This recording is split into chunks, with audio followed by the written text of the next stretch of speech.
from the high desert in the great American Southwest. I bid you all good evening, good morning, good afternoon, whatever the case may be in your time zone. All of them covered by this program, Coast to Coast AM. I'm Art Bell, here to escort you through the weekend. My honor and pleasure to do so. It's going to be a great weekend, folks. Absolutely great. A little breaking news for you. A flaming object was spotted streaking through the Saturday night sky out across western Oregon. Now, the impact, yes, impact. So it hit the ground, heard all the way from Salem to Medford, according to various reports. A 3.3 coincidental question mark earthquake in Washington newspapers across the western half of the state. And KPTV, we're getting phone calls from people who saw the object. Summer Jensen of Portland said, why, she was just sitting in her living room with her dad when the flash came outside. They rushed to see what it was. She said, I've never seen anything like that in my life, saying the object seemed to be moving slowly compared to a typical meteor or shooting star. Well, it's a UFO, isn't it? Unidentified flying object, right? Until they find the rock. Now, they may find the rock, but I've always said this about meteors. Until they find the evidence, they really don't know what it was. Anyway, getting reports from all over the Northwest of quite an occurrence tonight. That is ongoing. At 7:30 p.m. Indianapolis time, cascading extended rapid-fire waves of sonic booms lasted for about 5 minutes. The person sending the email said, I thought it was thunder. Maybe fireworks at first, but sonic booms for sure. No mention on the local news.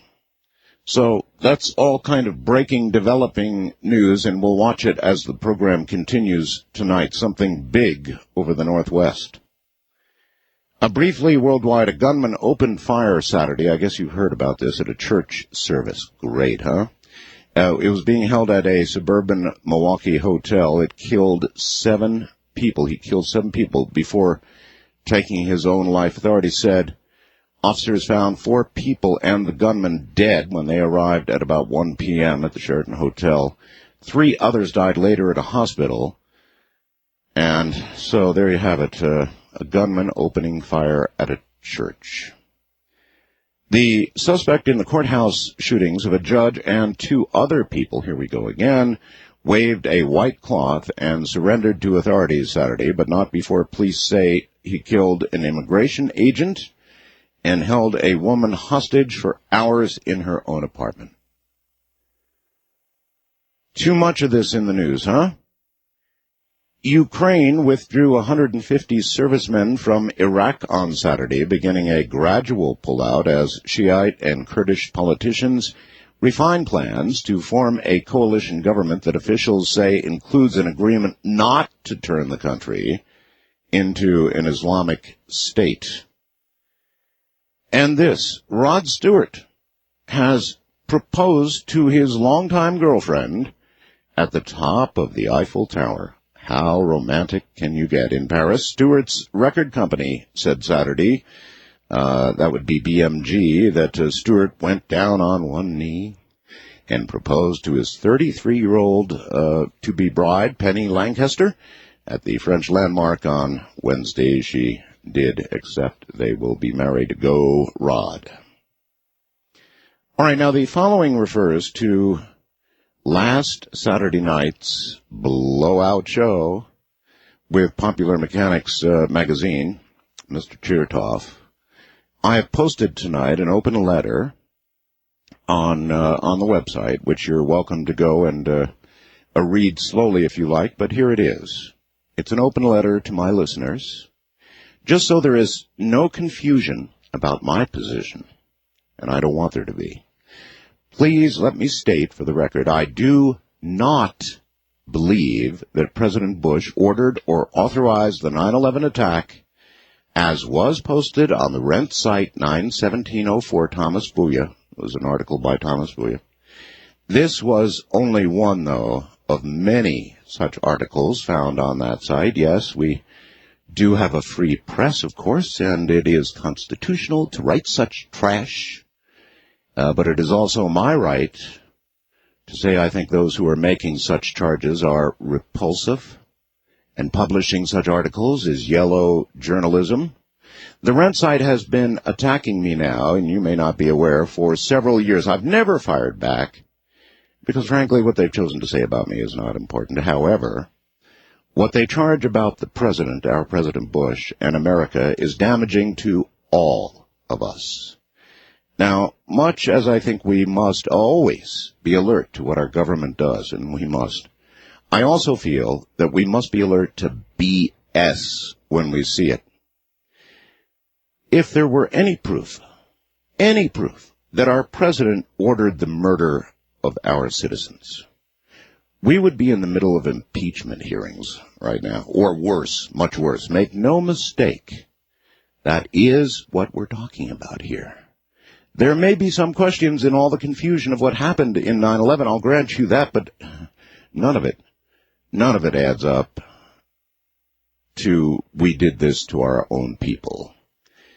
It's not possible to be just a little bit pregnant on this issue, and I will not be part of the Blame America First crowd.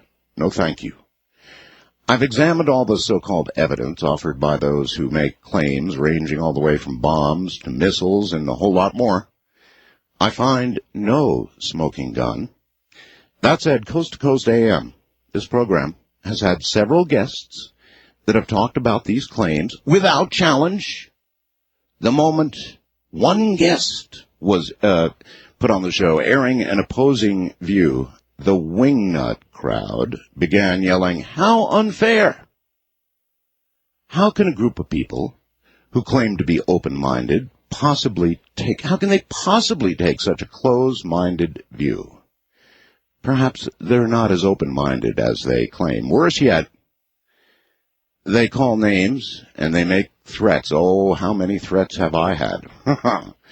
I've been doing this a while now, folks, and the threats and name-calling and threats of boycotts, stuff like that, they don't affect me.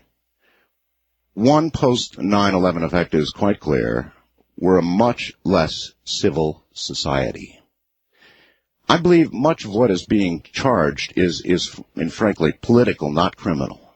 The wingnuts, of course, are not going to admit this, but scratch just a little deeper, and you're almost always going to find a Bush hater. Now, I'm not a Bush fan for reasons that have nothing to do with 9/11, but I'm also not a Bush basher. I voted for John Kerry, as I've told you, and I did that because he made a promise not to put nuclear waste in my backyard. Most politics are local, and was in my case. I'm for the most part neutral, frankly, with regard to President Bush. I'm a libertarian who believes in personal responsibility and less government in our lives. Now being almost 60 years old, maybe I'm an old-fashioned American who believes that America is still the best country in the world. I come to this view having seen much of the rest of it. America surely is not perfect, but it is the best.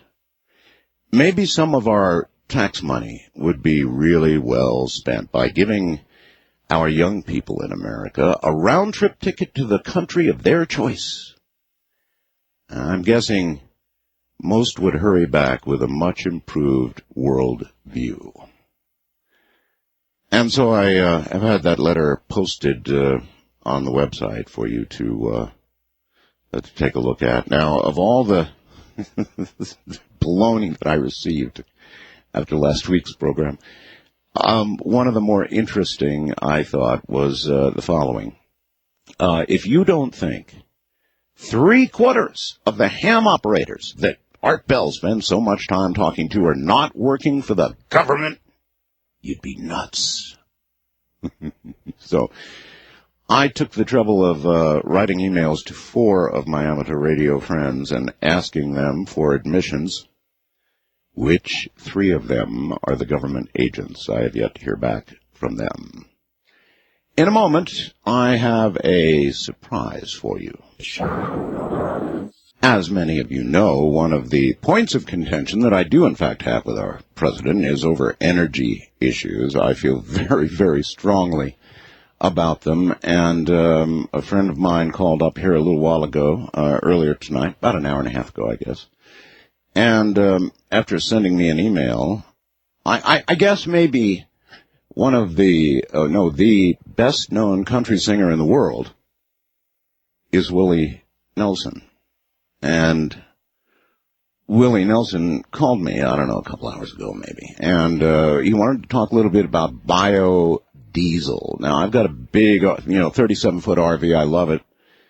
And I'm told by Willie that I could put biodiesel in my RV, smelling somewhat like a French fry, tooling down the highway, and burning the leavings of, I guess, fast food places or whatever. I don't know what the deal is, but Willie Nelson does. Ladies and gentlemen, Willie Nelson. Willie, welcome to the program. Hey, Art, how you doing, buddy? I'm doing great. You're in your traveling. Where are you anyway? Well, we played in Shreveport, Louisiana tonight, and we're headed down toward Lake Charles, and we're on my bus. Yeah, you're usually on the bus, aren't you? Yeah, and we're using, and have been for quite some time, 100% biodiesel. Man, that is so. First of all, what is this stuff made out of? Well, what we're using in our buses is soybeans. And there's several different things. The original diesel engine was designed to run on peanut oil, but the soybean production in this country is making it possible, to use it. And biodiesel, I'm reading some things here that comes out of biodiesel.org, where anybody can check it out on the internet. It's easy to use as any other diesel fuels with more benefits, and it can be used all year long. It's the safest of all fuels to use, handle, and store. All right, I want to know a lot more about it because I want to try it myself, and that's in fact one of the questions. How do I try it? In other words, take my diesel pusher RV, for example. Could I put biodiesel in that without any other change to the engine? Yeah, and if it's later than than a 1944 or something like that engine, it's just all you have to do is just back up and pump it full of biodiesel and take off. And I'm running my new Mercedes on it. My wife has a Volkswagen. The new Volkswagen's never had anything in it but biodiesel. And what we're using over there comes from the grease traps in the restaurants on Maui where we live. A guy goes around, collects all the grease traps, takes it back, recycles it, takes out the detergents, comes up with 100% vegetable oil, and we put it right in our cars. And it really does. The tailpipes do smell like French fries. So they do. So if you're following somebody doing this like yourself, there is a distinct French fry smell in the air? Yes, sir. It beats the usual. It beats the usual diesel smell, huh? What do you say? I said it beats the usual diesel smell. Well, it beats the usual diesel smell because, it can't be that healthy, especially for, school buses. If school kids, could breathe French fries all day long instead of the diesel that they breathe, I think it would be better for them. And not only that, it's better for the environment, it's better for the farmers. It reduces our dependency on foreign energy and foreign oil. And that's what, I think we should be thinking about. Plus, Willie, I'm sure it's self-perpetuating. As you tool on down the highway smelling like a French fry, probably 15 cars behind you get hungry. Well, I told you that story, about, when I was accepting a environmental award in L.A. a few weeks ago, and I was telling them that me and my wife have automobiles that are environmentally friendly, that runs on biodiesel. And I said, the other night I pulled my car in the garage and closed the door, left the motor running, went to sleep, woke up the next morning, and I'd gained 5 pounds. It is that safe. Other than the 5 pounds, that's a true story. Well, no, I didn't do that, but I thought it was funny. Yeah, it is. Could you do that? Could you close up a garage, leave the motor running, and be alive in the morning? Yeah. Oh, yeah, you can. All right. The next obvious question is, where can a person... I'd love to fill up and try it, Willie. Where can I do it? Well, the way to find out is to go to biodiesel.org and they will show you maps around the country where you can get it. I was, after I talked to you earlier today, I was trying to find a spot in your area and where it could, where you could get it. And what I found was Sparks, Nevada was the closest thing I could find. But, last night we had a truck come to our hotel and filled up our buses right there at the hotel. We didn't have to go anywhere. I'll be darned. So there are plenty of spots. Anyway, after all, it's an RV. I travel. Now, suppose I got to a place where I could fill up with biodiesel, and I had, let's say, a quarter of a tank or a half a tank left of regular diesel. Could I put the bio right in behind it without? Yes, you can. Yes, you can. You can put it right on top of it. And any blend will work. And I'm using 100%. A lot of the truckers that run in cold weather like to use a B20. Which they say runs better in cold weather. And when we get into cold weather in the winter, we'll probably use a blend also. But right now we're using 100%. So what happens when it gets cold? Does it tend to congeal in some way? It gets a little thicker, I think, in real cold weather. And if it wasn't for that, it could be used in airplanes. So eventually I think they'll work all that out. All right. Willie, if it were in mass production, for, all across America for the truckers, and they use a lot of fuel, and fuel's getting really expensive, any idea what the cost per gallon as compared to gasoline or regular diesel might be? Well, it varies. Here's an article that I was reading, and the question was, what will this do to the price of biodiesel? Yeah. And said, based on DTN's Alternative Fuels Index, the average price of number 2 diesel in mid-October was $1.53 a gallon. The price of B20, which is a blend of 20% biodiesel and 80% regular diesel, was $1.72 a gallon. Now, the tax incentive could lower the price of B20 to be approximately the same price as diesel based on these numbers to about $1.52 a gallon. All right. This would obviously help the farmers across America who would grow our fuel. It would help our air. It would help everything involved. It would help our dependence on foreign oil. This is, it's pretty big stuff, Willie. It is. Pretty big stuff. So what do you have to do to get this rolling? Well, to talk about it, I'm doing, I'm listening to you on XM radio now, and a friend of mine, Bill Mack, has a show on XM radio on channel, I think it's 171, and every Wednesday I've been having an hour show where I talk to truckers who call in, and we've been talking about biodiesel, and I've been getting their opinions and telling them where they can find it. So far, I have had no complaints.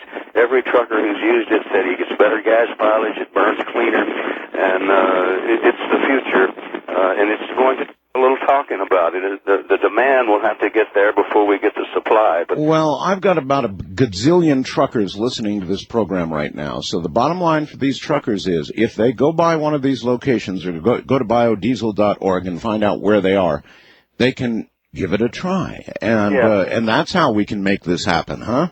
Right. And, I own a truck stop.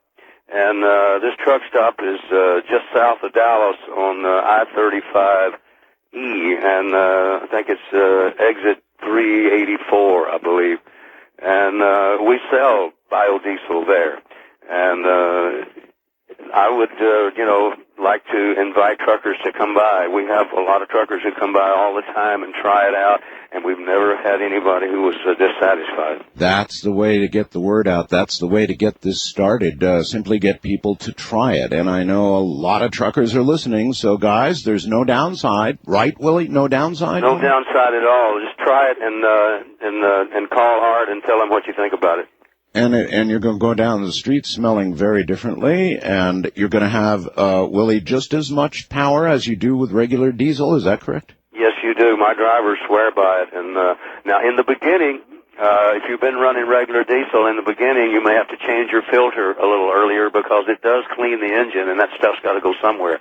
So you may have to change your filter a little earlier than you normally would, but after that, and you keep running biodiesel, well, then you won't have that problem at all anymore. One last question. What is the exhaust comprised of, actually? Well, it would depend on, how much blend you had in there, but regular biodiesel if you have, if you're running soybeans, 100% soybeans, which is, seems to be the most popular thing. There is no downside. You know, John Deere is coming out with their first biodiesel B2 equipment at Waterloo, Iowa. All right. Listen, Willie, buddy, it's been too long. You and I did a show together, I think, now several years ago. Yeah, we did. Let's see what we can do with this, and let's get a whole program some night. Do a whole program again. How about that? I would love to do that, Art. In the meantime, buddy, take care in the night. All right, you do the same. We'll be listening. All right, see you later. Willie Nelson, folks, and biodiesel. He's using it, and you can too, and I'm going to give it a try. I'll find one of these sites, fill up, and French fry my way down the road. As I said, it's self-perpetuating. Everybody's going to get hungry behind you. Some pretty cool stuff from the high desert in the middle of the night.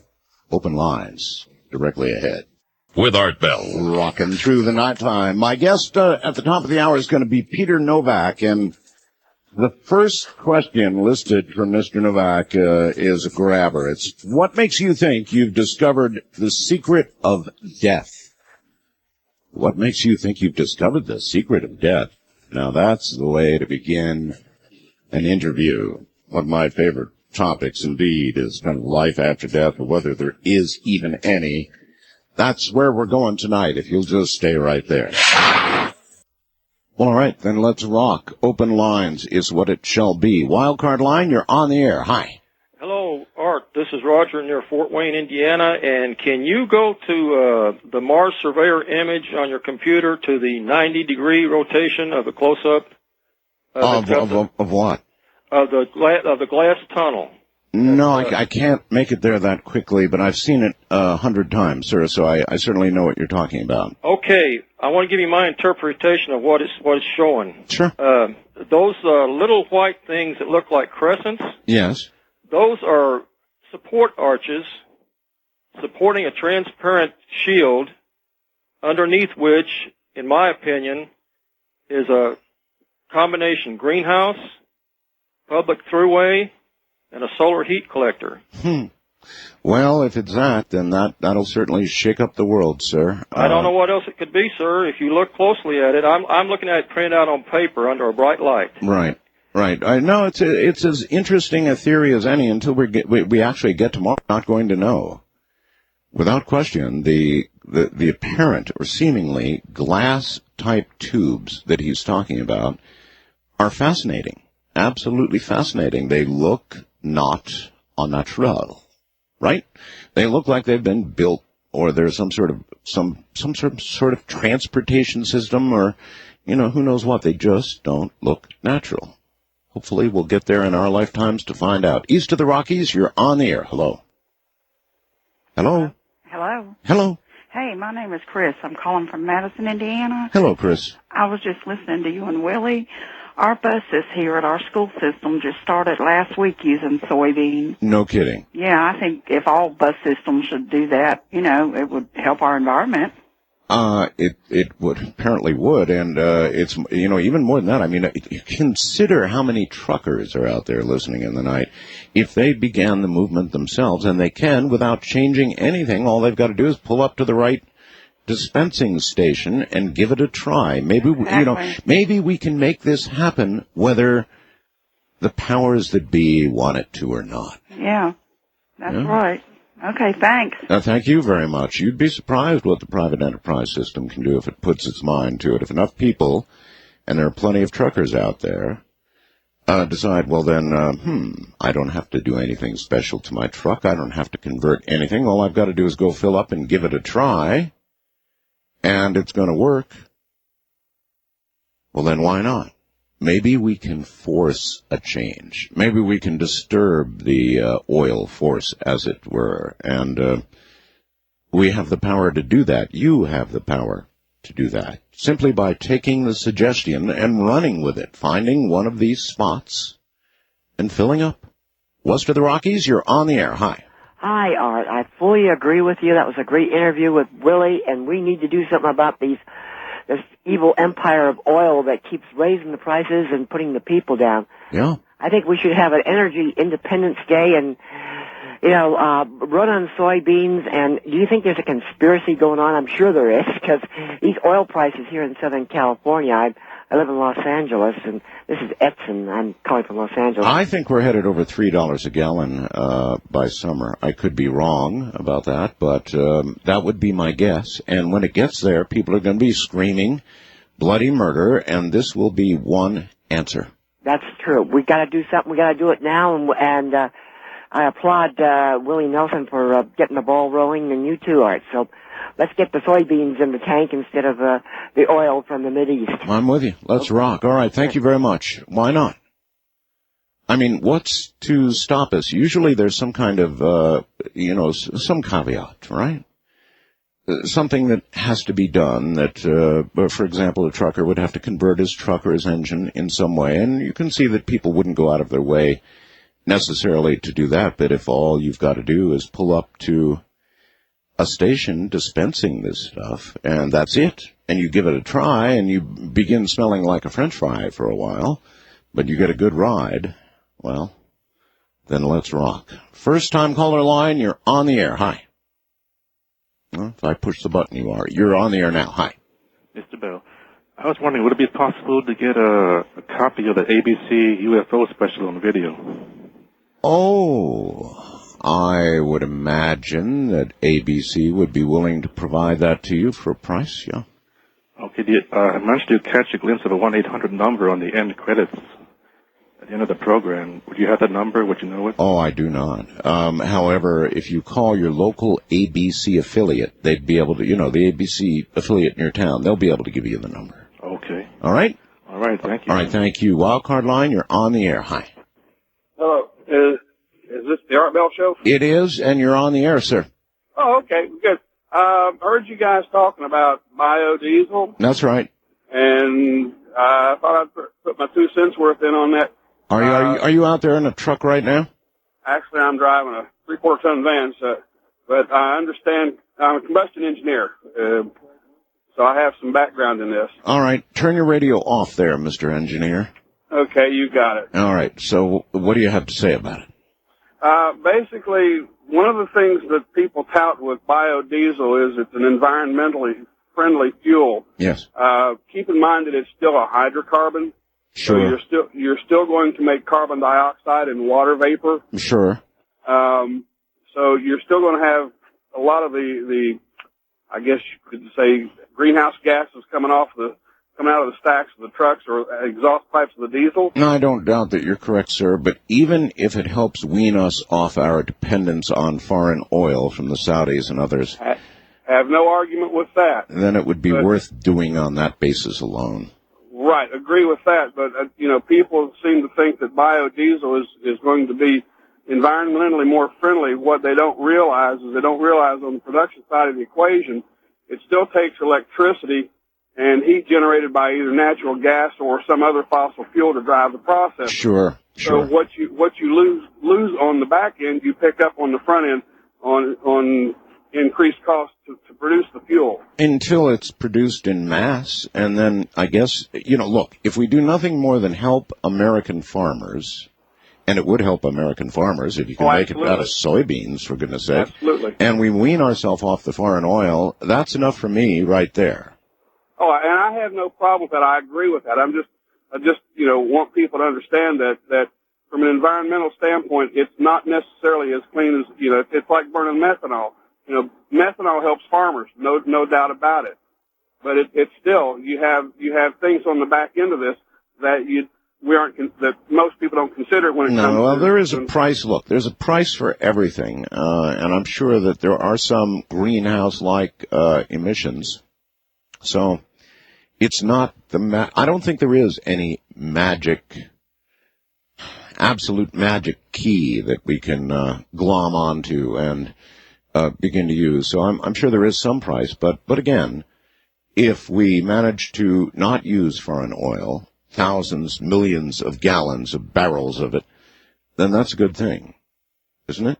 If we help American farmers who can grow the fuel, then that's really a good thing, isn't it? And we still have to keep worrying and be concerned about greenhouse gases at the same time. East of the Rockies, you're on the air. Good morning. Hi, this is Frank from Athens, Georgia. Hey, Frank. Hi, I'm a student at the University of Georgia, and we're working to get biodiesel on our buses there. Oh, really? Yeah, we're actually working on a campaign right now to get the university to put biodiesel in the buses. Mm-hmm.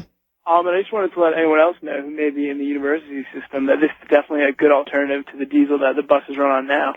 And something that we as students should definitely work to promote, throughout the university systems as a whole. I think so. I couldn't agree more. Thank you very much. It is. Yeah, it is.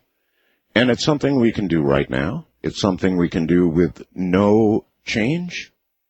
And even if you're forced to buy regular diesel at the next stop, for example, you've begun the process. So when you find these locations as are available on that website, where did I put it?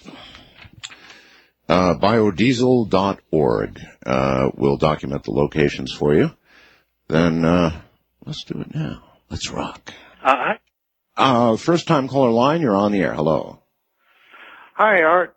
This is Larry in Florida. The signal on my cell phone died while I was talking to you during the break. Yes, sir. About the biodiesel? Yes.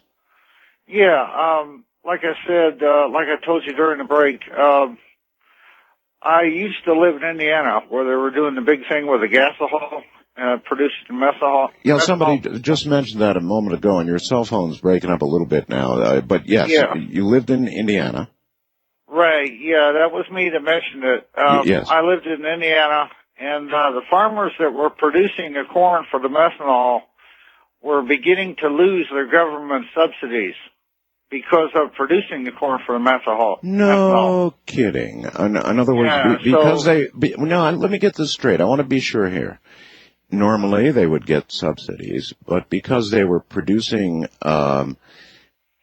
something for an alternative fuel, they would lose their subsidies? Yes.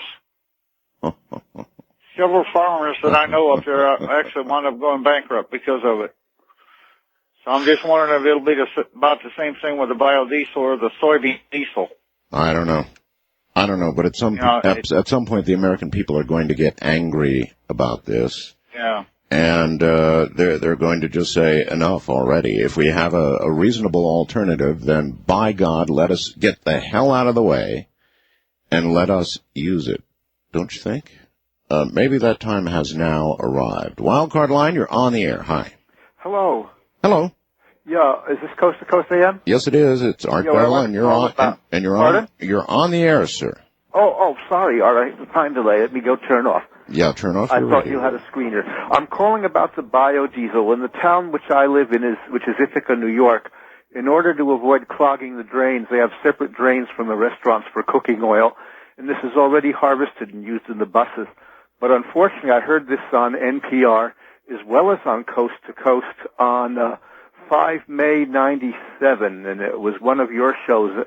It was a Tuesday, Wednesday Art the host, and the guest was Ann Martin, and it was about the use of pets that are euthanized for products, and she was talking about their use in pet foods, but on NPR they were talking about the use of the fat from the euthanized pets as mixed in with the restaurant fat waste as diesel fuel.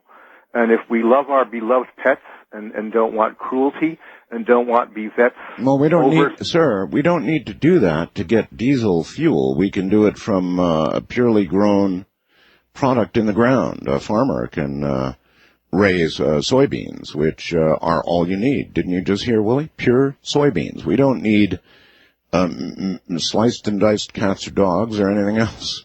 So I don't know where that's coming from, but the fact of the matter is all we need is soybeans, and we've got plenty of those. East of the Rockies, you're on the air. Art? Yes. Listened to you for 10 or 12 years, something in there. I can barely hear you, sir. You said you've listened for 10 or 12 years. Yep, listened to you on the radio. Really had a lot of respect for you, but... But now? Well, I don't want to get down on you here, but... Oh, go right ahead. I just, looked at the evidence in 9/11. Yes. And, the films. I don't know how you can look at that and not have some questions in your mind. I didn't say I didn't have questions. I said there are questions. Did you hear what I read a little while ago? Well, actually, I just got part of it. I was in my vehicle, but... I see. So you didn't hear. Well, there are questions, but what I'm saying is that none of them point to we did it to ourselves. President Bush authorized the attacks that knocked down and killed thousands of Americans. I'm fed up with this kind of stuff, and that's the article that I was referring to, sir. Well, what about the evidence the other way? What evidence have you... Well, okay, good. I'm glad. Bring it up. Now, let's just stop right here, and you give me the evidence that President Bush ordered this. Go ahead. The airtime is yours, sir. I'm not talking about the president. You said evidence to the other... Where's the evidence that Al-Qaeda did it? Well, I think there's a ton of evidence. They even entered a plane. Did you ever see any film that showed them entering a plane? No, and I have not reviewed. That would be something the FBI would do. Would review all of those films. I think they have the names of the hijackers that were involved. Well, they say they have the names. Yeah, they say they have the names. Well, at least 7 have been proven to be still alive and living. Yeah, I've heard that rumor too. It's not a rumor; it's a fact. It's a fact. And where are these 7? Well, I don't have their exact darn. You don't? It's a known fact. Is it? And who knows this fact? Well, the facts have been printed. Where? There was one of the Saudis who's actually a pilot in Saudi Arabia. I don't have the names. A pilot? Yeah, an airplane pilot. An airplane pilot. One of the ones that they said was supposed to be flying one of the planes or something is a Saudi airplane pilot. Uh-huh. But, let's let that go. Let's look at one of the things in the film. If you look at which film? Building number 7. Which film are you referring to? In the Illusion film, 9/11 Illusion. 9/11 Illusion. That's one I don't know about. In Plain Sight, I know about. Well, I think it's probably the same film, but you see the building number 7 when that drops. Yes. Matter of fact. 4.5 hours after the other buildings are already down, supposedly there's an explosion in there, and then this building goes down. Mm-hmm. Now, if you look at the film of that, there's no way that building didn't come down other than demolition. I mean, the way it come down perfectly straight, I mean, give me a break. I mean, if you can look at that and say, well, part of the building was taken out by the towers or something. Well, yes, clearly, sir. If you look carefully, you'll see a great deal of the fascia is gone. And if you listen to the structural engineers talk about the way the columns in that building number 7 were harmed and stressed, then I think they've proven from, or at least fairly conclusively, there's still work going on that part of it, but that there was sufficient evidence to indicate that there had been enough damage to bring number 7 down. West of the Rockies, you're on the air. Hello. Hi, my name's Alan. I'm from Idaho Falls, Idaho. Hi, Alan. I was, I tell you, you were doing the show on the biodiesel. Yes, I had Willie Nelson on a little while ago, and he's running biodiesel, and I thought that was pretty cool. Yeah, I do too. I'm an electrical engineer, and it really interested me. Some time ago, I had a Mercedes, and I was really low on fuel, and the only thing that I could find that was open in this little town I was passing through was a grocery store. No kidding. And what I did, I had about 1/8 of a tank of number 1 diesel in it. It was an old Mercedes. And I put 2 gallons of corn oil in it. Uh-huh. Right off the shelf. Right off the shelf, okay. Right off the shelf. And what happened? And, well, it smoked really black for a while and then quit. Uh-huh. Because it wasn't processed, I suppose. I didn't have the power that I usually had. But it got me, the next 25, I think it was 25 or 30 miles into the next town where I could get diesel. Well, according to Willie, he has no less power. He's getting the same kind of mileage, and, it comes right out of the ground, as in something grown. Right. Instead of having to drill for oil. Well, we've got millions and millions of truckers on the road out there. My God, sir, imagine If they took our word for it, Willie's word for it, and stopped and filled up on biodiesel, and that began to happen more and more and more, and we get the ball rolling, and before you know it, we've changed the world. Big change, too. Yeah. Actually, as an electrical engineer, there are probably going to be small, inexpensive modifications to make it even better. Yeah, apparently with all this, oh sir, there's not even a modification that you've got to do. No modification needed. Soybeans. Right into the truck. Come on, maybe we'll change the world. Listen, this is Coast to Coast AM. When we get back, Peter Novak. When you hear the music. We're going to talk about what happens when you die. I'm Art Bell. What is the greatest question in life? What do you think the greatest question in life is? Well, for me, I think there is no question about it. It's whether there's anything after. What is the nature of death? Is it really the end? The worms crawl in, the worms crawl out. The end of consciousness, the big sleep, nothing on the other side.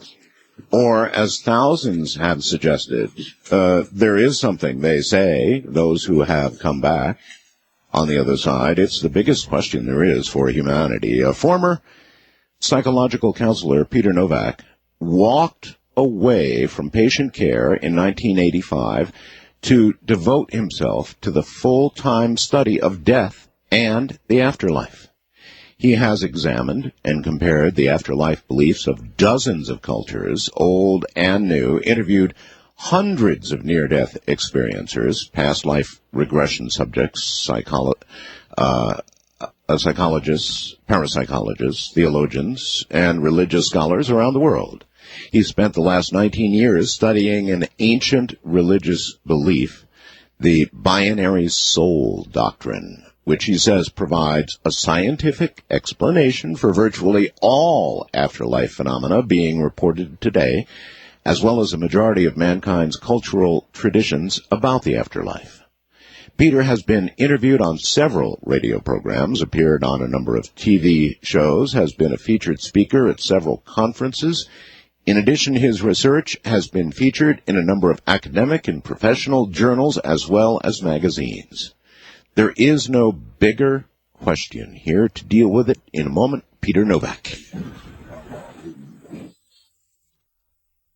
Over the years, I have interviewed many people who have gone to the door of death.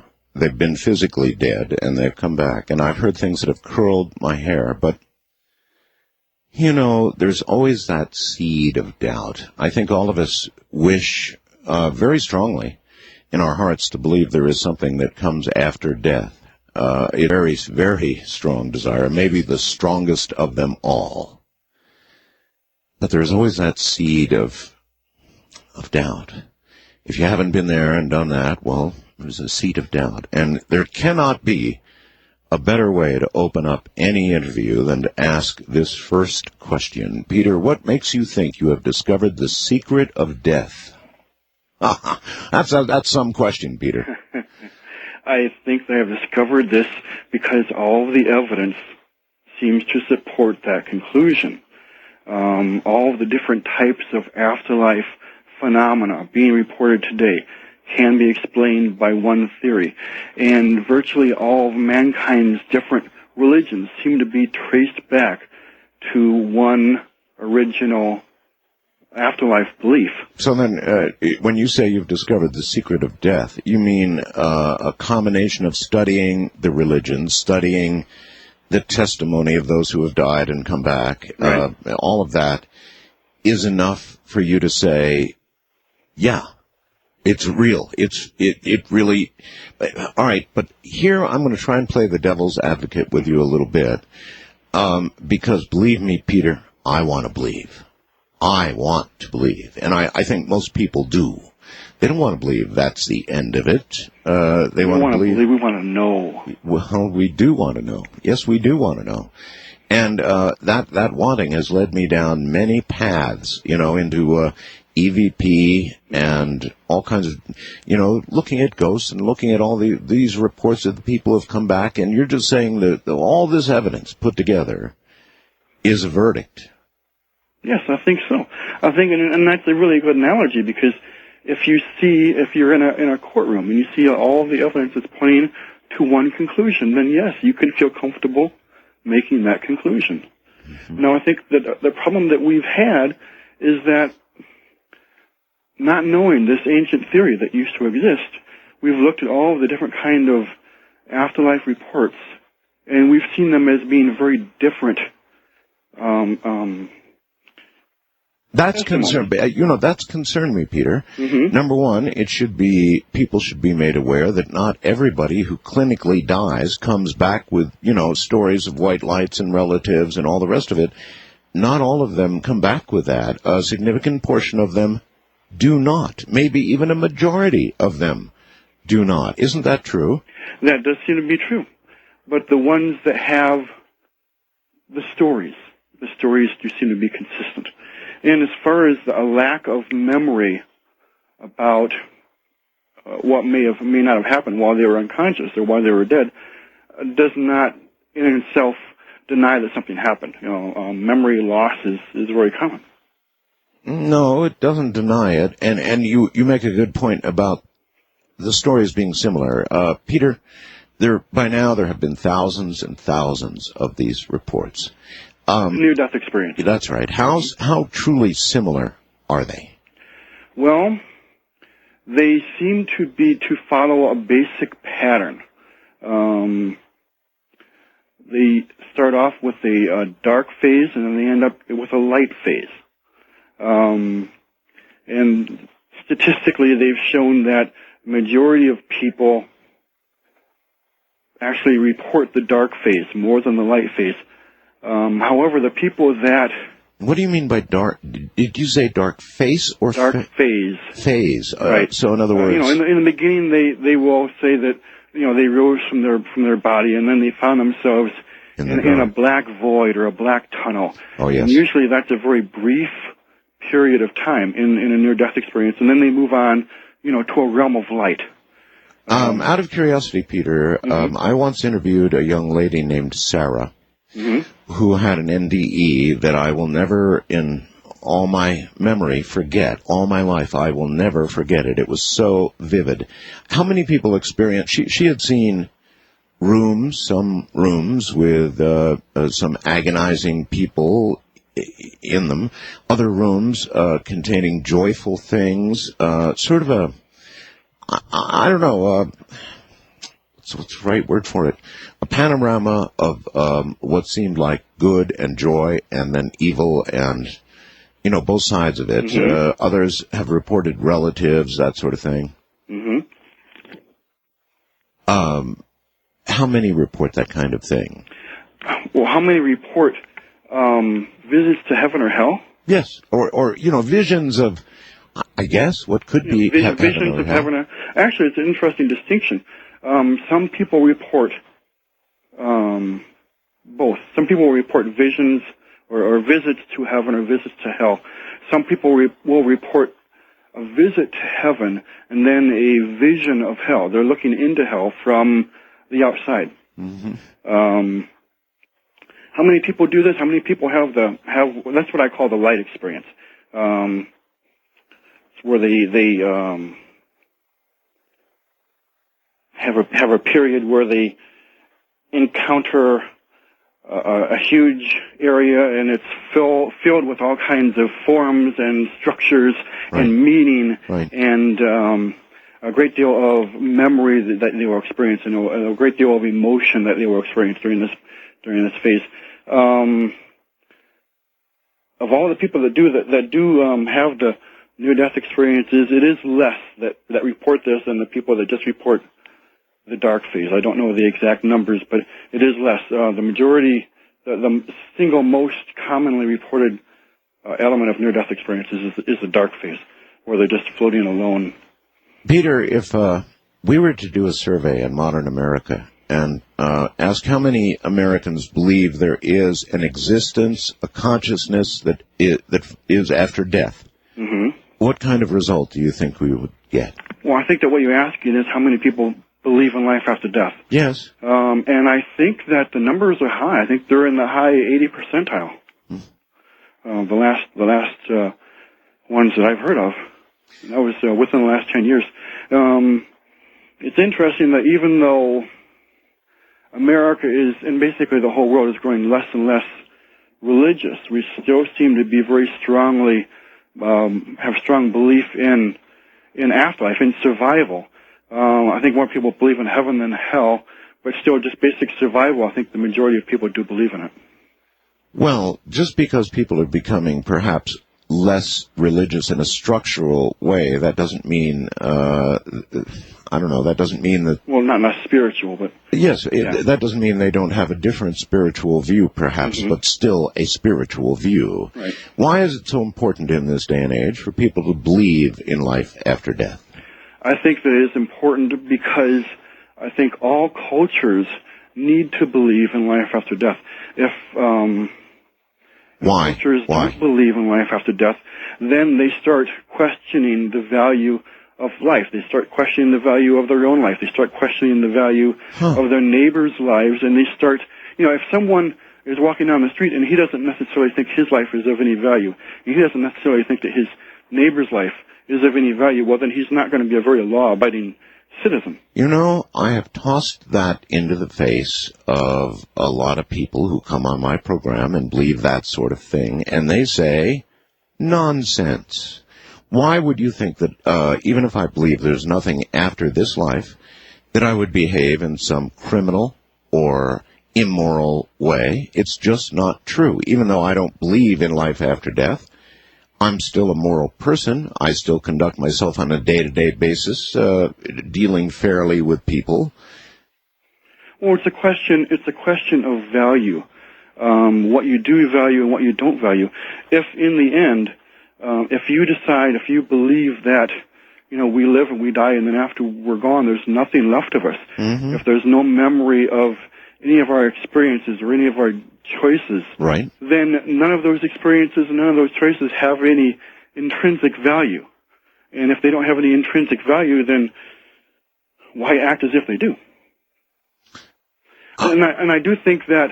So you're saying that it's important that people believe so that there is social stability in the world. Exactly right. I think that if you look back through history, every civilization has had a foundation. There are people believed in life after death, and I think it's very important. True. All right, but I've got a guy I interview, Matthew Alper, and he wrote a book called The God Part of the Brain. Mm-hmm. He believes that there is something in our brain, some part of our brain, that is used because we have the greatest fear in the world for man is that of death. And the only way that our brains can deal with the fear of death is by concocting the notion that there is something more. There is a creator and there is a life after death, and that's how we deal with the fear of it. Otherwise, we couldn't deal with the fear of it. Well, that's absolutely true. See, that is the other option. Either there is a genuine experience, a genuine survival, a genuine life after death, right, or all the stories we hear about it are just people making up stories. And that's why I think my research is so important, because it shows that all of these stories are basically saying the same thing. They're all consistent. And you wouldn't have that consistency if people were just randomly making up stories. Well, another part of it is a full life review. Of those, Peter, who report a life after death experience, how many report a full life review? Kind of a fast, real... Of the people, well, first of all, the life review, actually it tends to occur at the very beginning of the light stage, or during the transition between the dark phase and the light phase. After they're floated in the dark void, and then they go through the tunnel, and then they find themselves in the realm of light. Usually the life review occurs at the very beginning of that light phase, and I think that it occurs in the majority of the cases of people that report a light phase. Have you ever had an experience yourself? Have I had a near-death experience? Not to my knowledge. Although I am under the impression that an awful lot of people in the modern age have had near-death experiences as young children, experiencing fevers and whatnot that they don't remember consciously. Well, I remember fevers as a youngster. Mm-hmm. Most young people go through that. At 103, and I began to see things and imagine things. Mm-hmm. But, gee, Peter, that seems to me, if you're going to count that as an after-death experience, it to me, it lessens the... Well, no, I'm saying that I believe that it's possible for people to have near-death experiences that they don't remember consciously, but yet it's been noted by many researchers that near-death experiences tend to change a person's attitude, a person's behavior, a person's perspective on life. Mm-hmm. And even if I think there's a lot of people in our culture, that even though they don't recognize that they've had near-death experiences, you still seem to see the effects of them as if they had some. So you have to question, maybe they did and don't remember it. In other words, they straighten out their act. They become a more moral person. More spiritual, more looking at the big picture. All right. How many of these do you suppose might be false reports, concocted stories? I think it's certainly possible. I'm sure that some of them are. I have had questions on my own mind about some cases I've read about.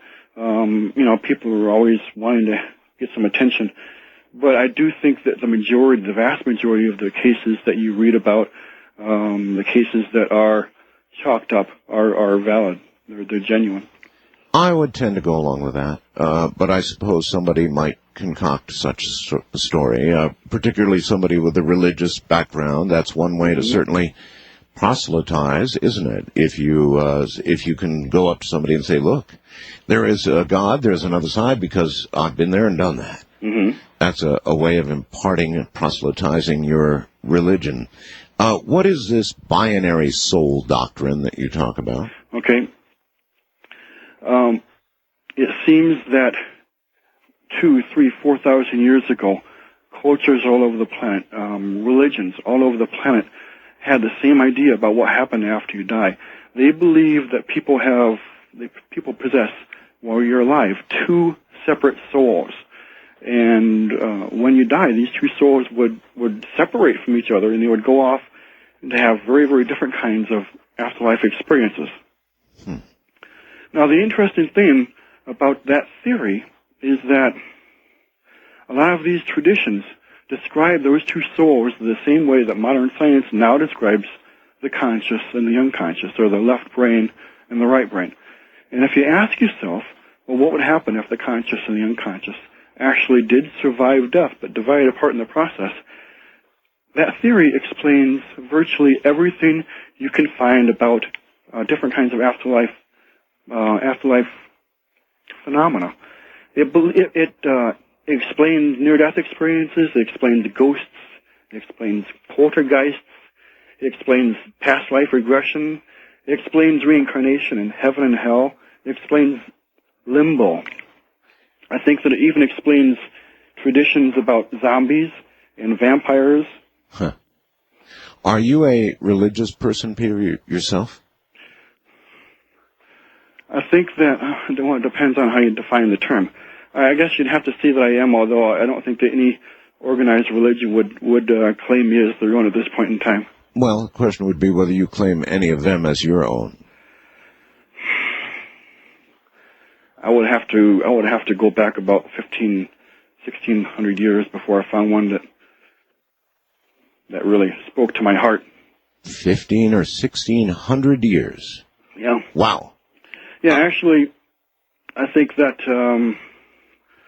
the first 200-300 years of Christianity had the story pretty much true.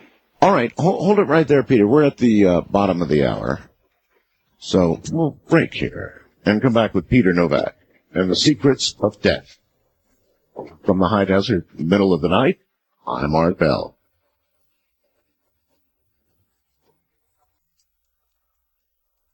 again, the whole premise that people need to believe in life after death so that there's a little bit of control out there. Otherwise, we've got more people marching into churches with guns, doing away with people and then themselves. It worries me because the whole darn premise is just so logical as a reason to have that belief.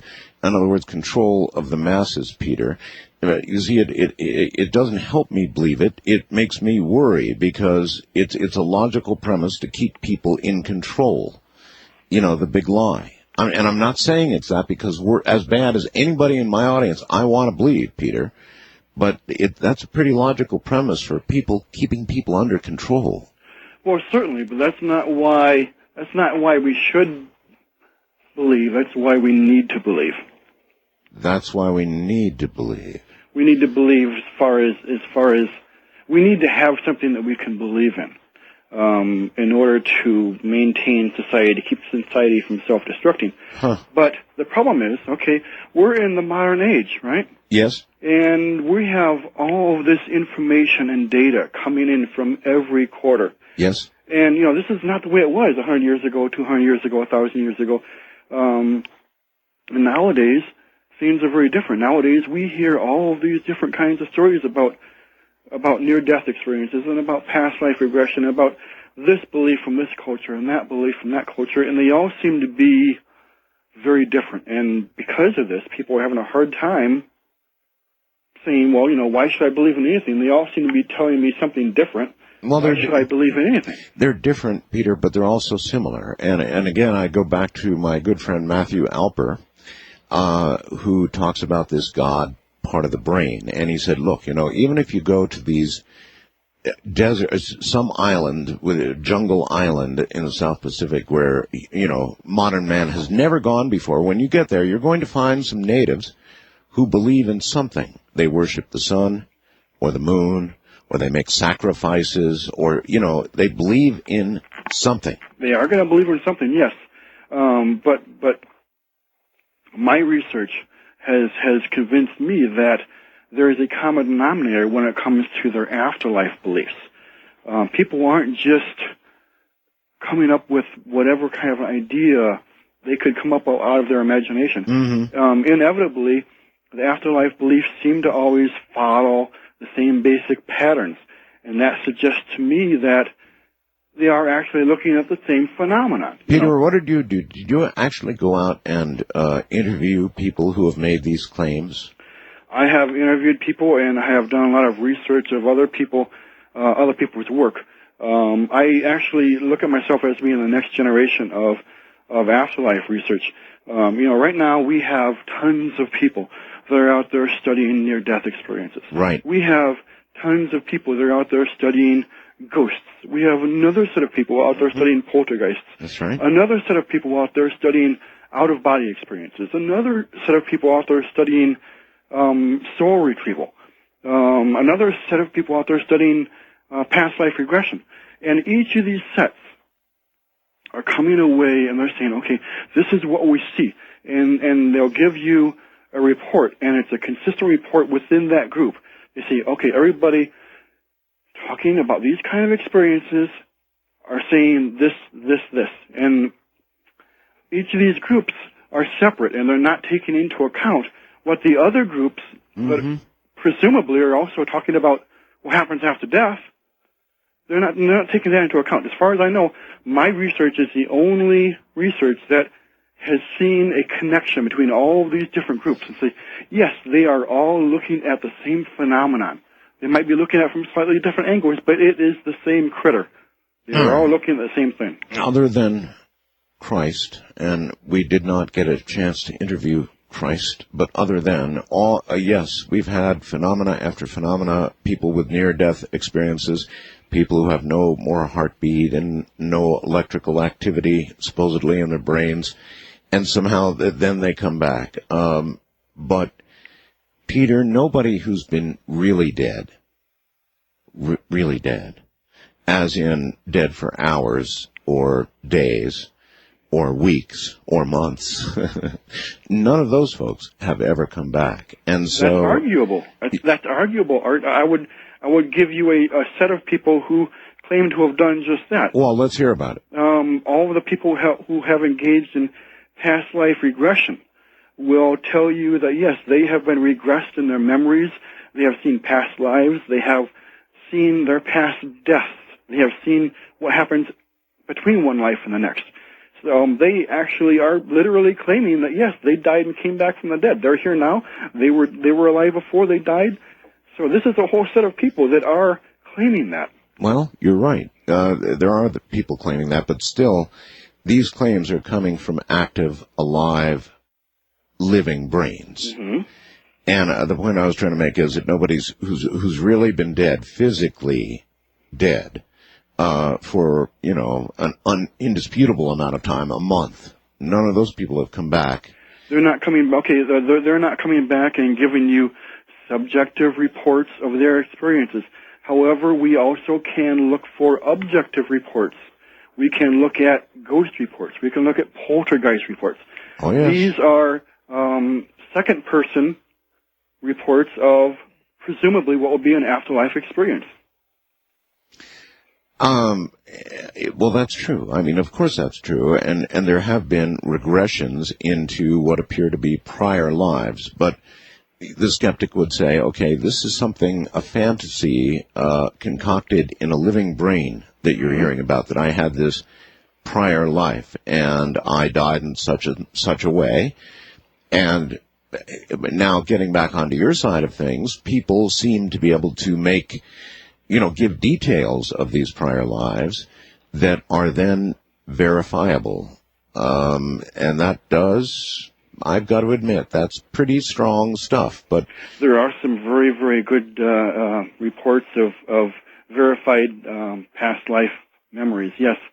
But what gets me excited is that there is a pattern within all of these different sets of reports that it's a consistent pattern that I don't think could happen by chance. It would definitely not happen if these were figments of people's imagination, whether they were deluding themselves or whether they were intentionally creating these stories. This pattern that is occurring within all the different sets would not be there if they were just being created out of the person's imagination. I think this pattern represents proof that all of these different sets are actually looking at legitimate, objective phenomena. Well, do you have any examples of people who have described prior lives and then the proof has been obtained that they were right or in some cases wrong? Or, I mean, how does that work out? Well, actually, you'd want to look at basically the life work of Ian Stevenson. He's a professor at the University of Virginia, and he has devoted his entire life to researching memories of past lives. It's not past life regression. It's spontaneous memories of past lives. And, he's written many books and articles, and he's basically devoted his entire professional life to researching this, and he's come up with, an entire mountain of data suggestive that these past life memories have been validated. He goes and he looks at the memories, he writes them down, and he verifies, different details within the recorded memories. So, there's a lot of data like that out there that's very impressive. Can you cite any specific examples, the hard proof kind of stuff of what people have said and then has been verified later? Are there any good examples of that? Well, there was one example within Stevenson's work where there was a young boy that claimed to have been the husband of a wife of a family in India.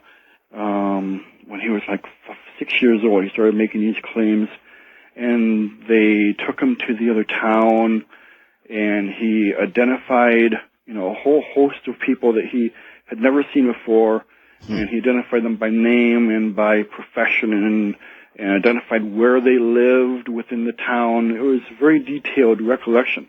That's pretty impressive, all right. Mm-hmm. Especially coming from a child. Very impressive.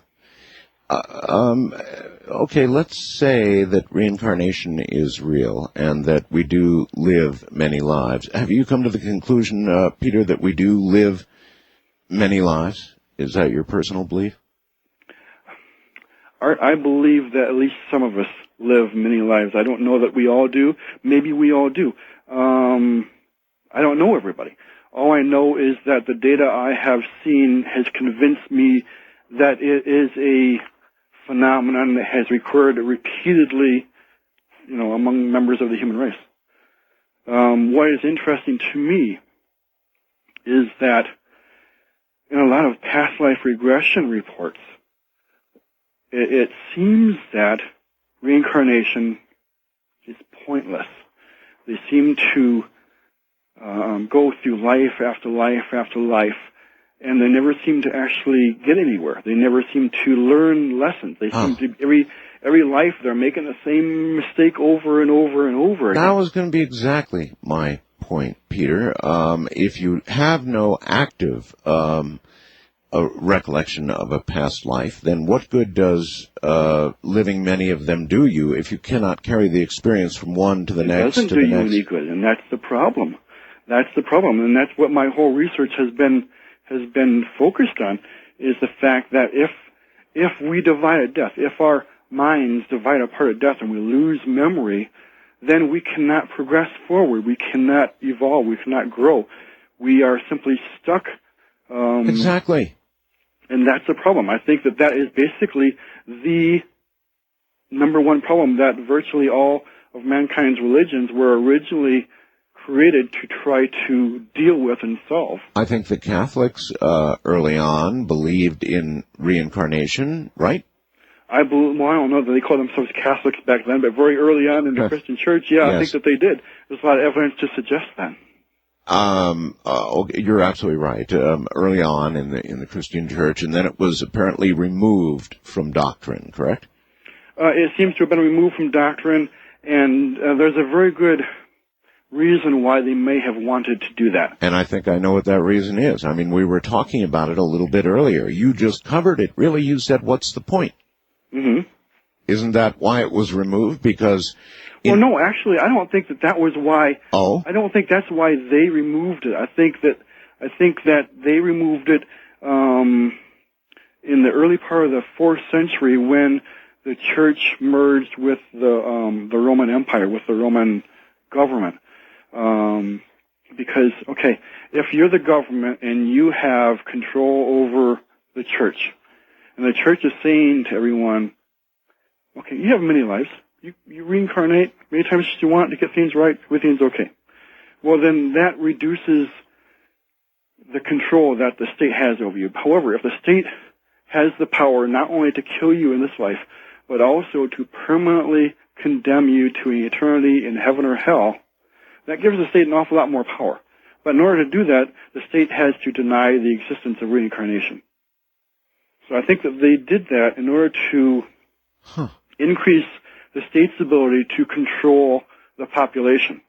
They said, not only can we kill you, but we can permanently convict you to heaven or hell for the rest of your life. We have that kind of power over you. So you better pay attention and do what we want. That's a pretty darn good point. I see exactly what you're saying. Of course it would give them more control, because let's say you had committed murder and there was a death penalty awaiting you. Mm-hmm. What difference would it make to you if you're just ready to hop on to the next life anyway? Right. If you thought there was an unending supply of lives to be had, then you got to be looking at things a lot differently than you think. If you think there's only one chance and you got to get it right the first time around.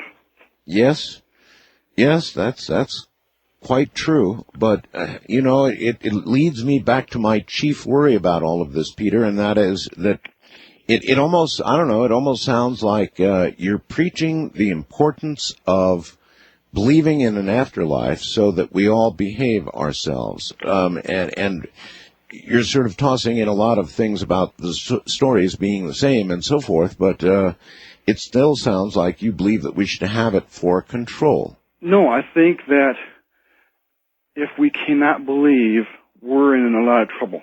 But that's not why we should believe. We should believe because the evidence points in that direction. We are intelligent people. We have gotten to the point in our communications on this planet in the 21st century that we're not going to accept some minute little belief system anymore. We have the whole world to look at and all of the world's reports to consider. And if those reports don't if those reports don't convince us of life after death, yes, then the world is going to be in a lot of trouble. But we are intelligent. That fact is not going to change. You know, if we look at these reports, we do not see a consistent vision of life after death, we are not going to believe in life after death, regardless of whether it's going to destroy civilization or not. That's irrelevant. We are logical creatures. We're only going to believe in life after death if logically it makes sense to us. You believe the interior passages of the Great Pyramid support this view, don't you? Yes, actually I do. What is it about them? Okay, well, let me give you a little preview of the passages. When you start into the pyramid, it's a single passage going down at about a 30 or 45 degree angle. Yes. And it goes down and it almost gets to ground level before it forks off. And it forks off and has one passage going upward, another passage going downward. The passage going downward goes to like a rough-hewn cell or crypt. Meanwhile, the passage upward goes up for a ways, and then it splits off into two different passages, one of which goes to like a burial chamber called the Queen's Chamber, and then the one higher goes up to the burial chamber called the King's Chamber. But now in the pyramid's passageways, there's basically two forks in the road. The first fork in the road actually is the fork that goes up in the first fork of the road is actually closed off by I believe a granite plug. Whereas the second fork in the road, it's similarly clarified because the larger the passageway to the King's Chamber is enlarged, right? So on the first fork in the road, the upper passage is blocked, whereas in the second fork in the road, the upper passage is actually enhanced. It's like saying, "Oh, come this way. This is a better way to come." All right. Peter, hold it right at that point. We're at the top of the hour. And at a fork in the road, I guess. One blocked and one available for passage. We'll find out what that means when we get back. From the high desert in the night, this is Coast to Coast AM. Tell you a little secret, Peter. When I used to first get on the air, when I was very early in my career, before I'd get on the air every night, I'd have panic attacks. Did you? Yeah, I'd have a hard time breathing. I'd break out into a cold sweat. And I don't know, it'd go on for a while, and then the program would start and they'd stop. As soon as I started doing what I wanted to do, it would all go away. And I'd forget all about it. But it went on night after night after night when I used to get a panic attack. So I understand getting nervous. I mean, you've written two books, The Lost Secrets of Death and The Division of Consciousness. Actually, I just finished a third one. A third one? Yeah, I just got it in the mail yesterday, so it should be hitting the shelves probably in October or November. And the name of it? Original Christianity. Original Christianity. Good. We'll talk about that a little bit. I'd love to talk about that a little bit, as a matter of fact. But we were in the pyramids. Let's get that out of the way. Art, I think that 2,000, 3,000, 4,000 years ago, there was a single world religion. And, the Christians are going to be all upset with that phrase because they think it's coming, but I think that it was something that happened a long time ago. You think it was an original world religion? Well, I don't know if it was original. I think it was a one world religion. I believe there was a belief system. A one world religion, huh? That encompassed all civilized locations, or the majority of civilized locations. And I think that our best snapshot of that is in ancient Egypt. Okay.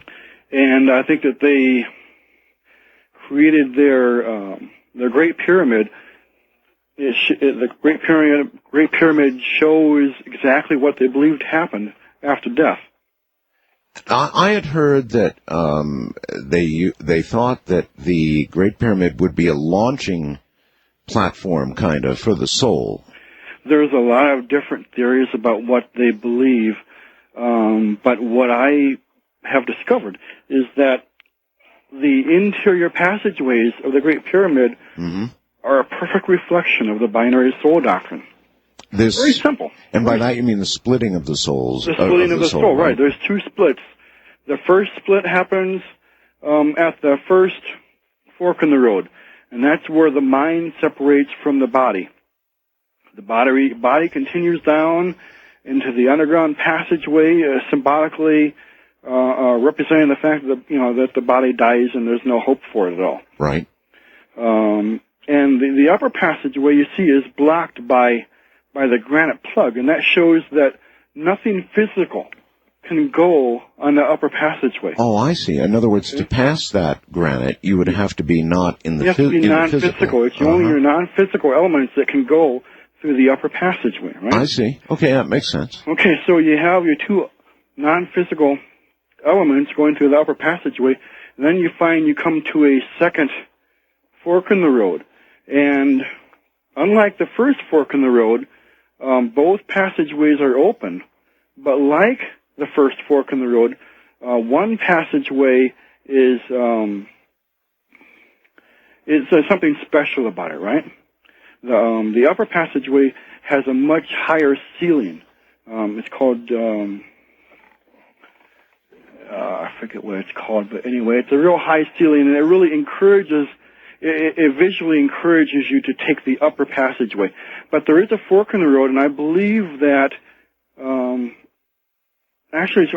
there are two forks in this passageway. I think the first fork in the road represents the first death, when the mental half of the person divides apart from the physical half. Yes. But then the second fork in the road represents what the binary soul doctrine talks about. It talks about where the mind actually divides apart too. It goes into two separate sections. Religions used to call the second death. You see the same report about a second death in a lot of different religions. You see it in the ancient Egyptian religion. You see it in ancient Judaism. You see it in a lot of different ones. And I believe that the Great Pyramid reflects this in the diagram or in the design of the passageway. Well, what it does mean is that that's what the Egyptians may well have believed. Right. But it doesn't necessarily lend any sort of absolute reality the way testimony does about a prior life, for example, of life after death. It sort of illustrates what the Egyptians... It shows that belief in the second death, the belief in the division of the soul, of the mind after death, it was a common belief within Egypt back then. Okay, I can swallow that. Now, my research has convinced me that what we are seeing today being reported about near-death experiences and past life regression and ghosts and all of the rest support that ancient belief system. All of these modern reports can be explained by that ancient belief that the mind splits apart into two parts. And what's amazing to me, Art, is that 4,000 years ago, the Egyptians and all these other traditions, all these other cultures, they believed that the mind had two parts. Mm-hmm. And now, today, our modern science has come to the same conclusion. Our psychologists have said, well, we have a conscious and an unconscious. Our neurologists have said, we have a left brain and a right brain, and they're very different. That's quite true. And this is a virtual duplication of what these ancient people used to believe. As a matter of fact, we have a modern psychiatrist that works out of Harvard. His name is Schiffer, and he's written a book called Of Two Minds. And he says that the right brain and the left brain are not just two halves of the mind, but that they actually represent two separate selves that exist in the brain at the same time. And that most of the time these two selves are integrated together, but they can function completely independently of each other. Now that's exactly what the ancient Egyptians believed. They believed that when you die, these two halves of the mind were completely separate and function completely independently of each other. Okay. Now it's just amazing to me that modern science has come to the same conclusion that these cultures believed all these thousands of years ago. Well, maybe because it's a kind of a natural way for us to go. I mean, we are aware of our consciousness when we're awake, and we're aware of the fact that we have a subconscious as well, that sometimes manifests dreams and all the rest of it when we sleep, right? Mm-hmm. Let's talk a little bit about original Christianity. If you just wrote a book about that, I'd be quite curious. How different is original Christianity from what is practiced today? Well, I can answer that question with one word, and that's reincarnation. If you look at the Christian beliefs, and then you factor in reincarnation into the mix, yes, that changes everything. It changes everything, and it comes out looking like a completely different creature. And I believe it is. In order to do that, basically you have to adopt the binary soul doctrine as an element of original Christianity. The two minds, yes.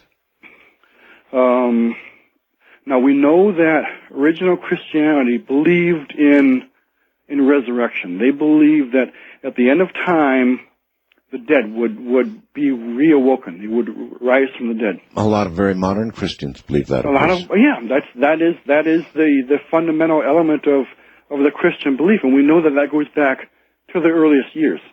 However, we have also discovered, relatively recently, we've discovered that. Well, we discovered proof. We suggested, we suspected for a long time that this was true.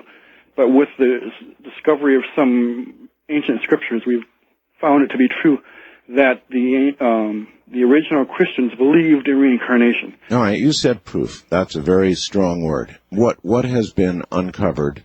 Well, the Nag Hammadi scriptures that were found in Egypt in 1945 have documented that they did in fact believe, at least certain segments or certain sects of Christianity believed in reincarnation from the very, very earliest years. Now it poses a very interesting problem, because how could they have believed in reincarnation and also have believed in resurrection at the same time? I don't know. Well, the only answer to that I can come up with is that they believe that there were two parts to the soul. One part would reincarnate regularly, and the other part would not come back again until it was resurrected at the end of time. Okay.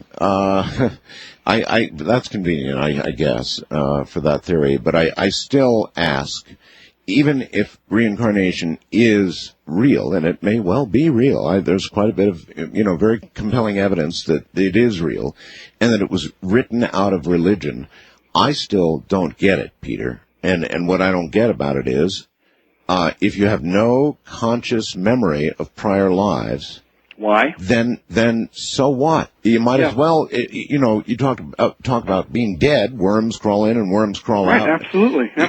It essentially is that. If there's no carrying forth of the memories and the experiences, the life experiences from one life to another, then you might as well say you're dead. Exactly right, Art. And that's exactly right. And you have touched upon the central problem with religion, the central problem with Christianity, the central problem with the Eastern religions that believe in reincarnation. And I think the answer to that, we're going deeper and deeper into religion here. Yeah, that's fine. Is this split in the soul, right? The problem, the answer to that problem is that this is not the way it was supposed to be. We were not originally supposed to divide apart at death. Yeah. When we did, it screwed up everything. And I think that the moment when everything got screwed up was, it was recorded maybe incorrectly or obscurely so, but it was recorded as the fall from grace in the Garden of Eden that was, in the Bible and all of that. It was an original, at some point early on in the human race. So where something went wrong. Let me see if I've got this straight. That the human mind splits upon death, and one part of it reincarnates. Right. And another part of it, if I've got this right, proceeds to heaven or hell. Well, is that? It can be understood as that. It can be understood as that. The other part, actually, what it does is it descends into its own memories and its own emotions, and basically it creates dreams for itself out of its memories and emotions of its own life.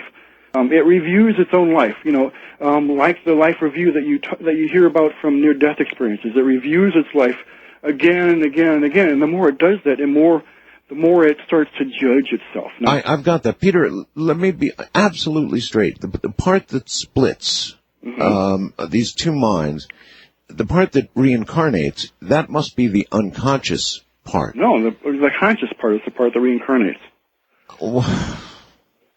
See, I could have understood if it was the unconscious part, because that would account for the lack of the bringing forth of the memories. But memory is contained in the unconscious.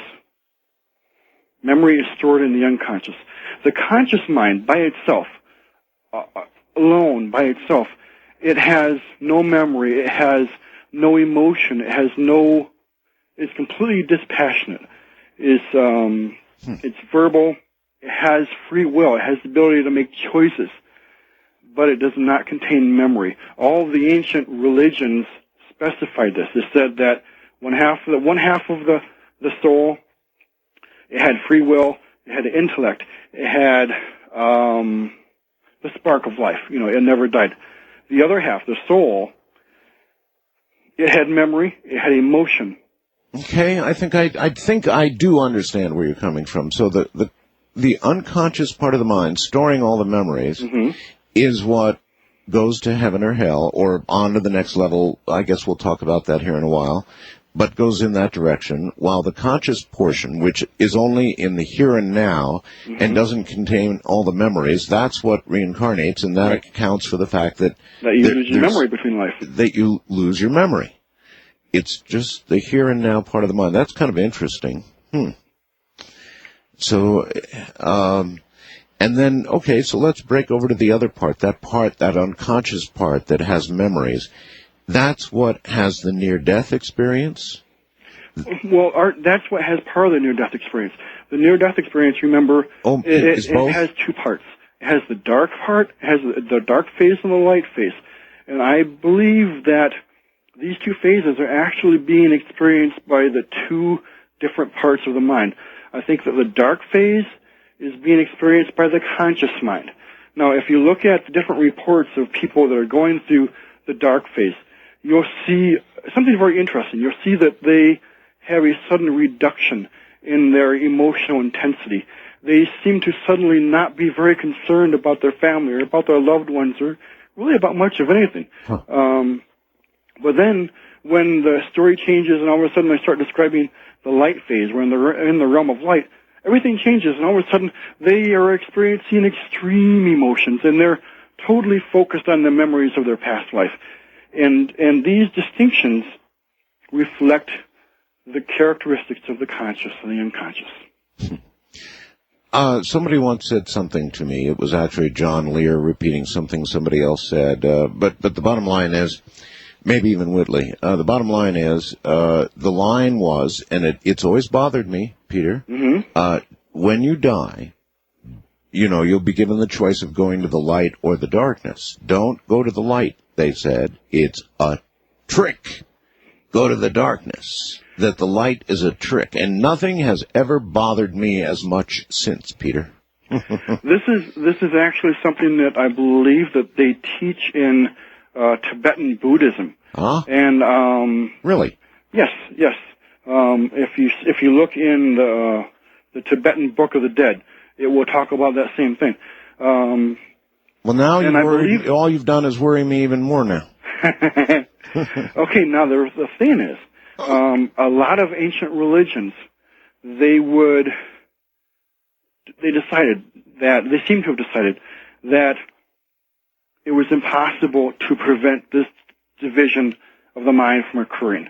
They thought that it was just too hard, or maybe that it was completely impossible to prevent this division of the mind from occurring. And so instead of trying to prevent that division, what they would do is try to help a person to identify with one half of the mind and disidentify with the other half. And that way, the division would not bother them as much. Now, some of the Eastern religions, like Islam and like Hinduism and Buddhism, they seem to have identified with the conscious mind, with the conscious half of the mind.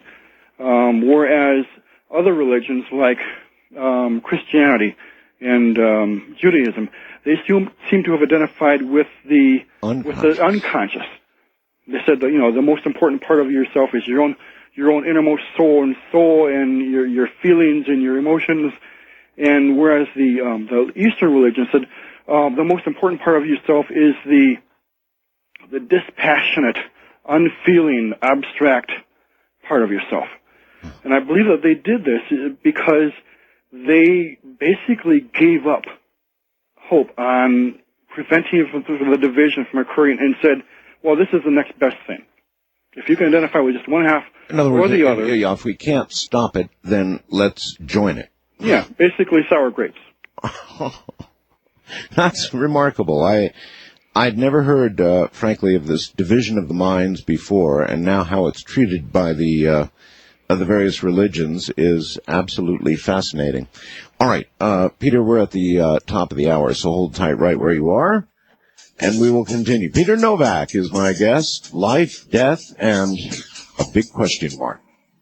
I guess it really is humorous in a way. All these years since hearing that trick thing, it's bothered the hell out of me. And I don't see how I'm possibly going to pass on and get to that fork in the road, the darkness and the light, without, I don't know, pausing there on the path and looking back and forth. Darkness, light. John Lear. Darkness, light. Darkness, light. Big choice, right? Probably be stuck there looking back and forth. Peter, welcome back. Thank you. That trick thing is going to bother me until I die, and then definitely afterward, if there's some kind of choice, it's going to drive me nuts. And I hate to hear that there's any substance apparently to it. All right, so our mind divides. Right. And is there any modern eyewitness kind of testimony about this, about soul division? Anybody who's come back and talked about the division of the mind? Actually, there have been a few. I was actually surprised to discover that there were eyewitnesses to this in the modern age.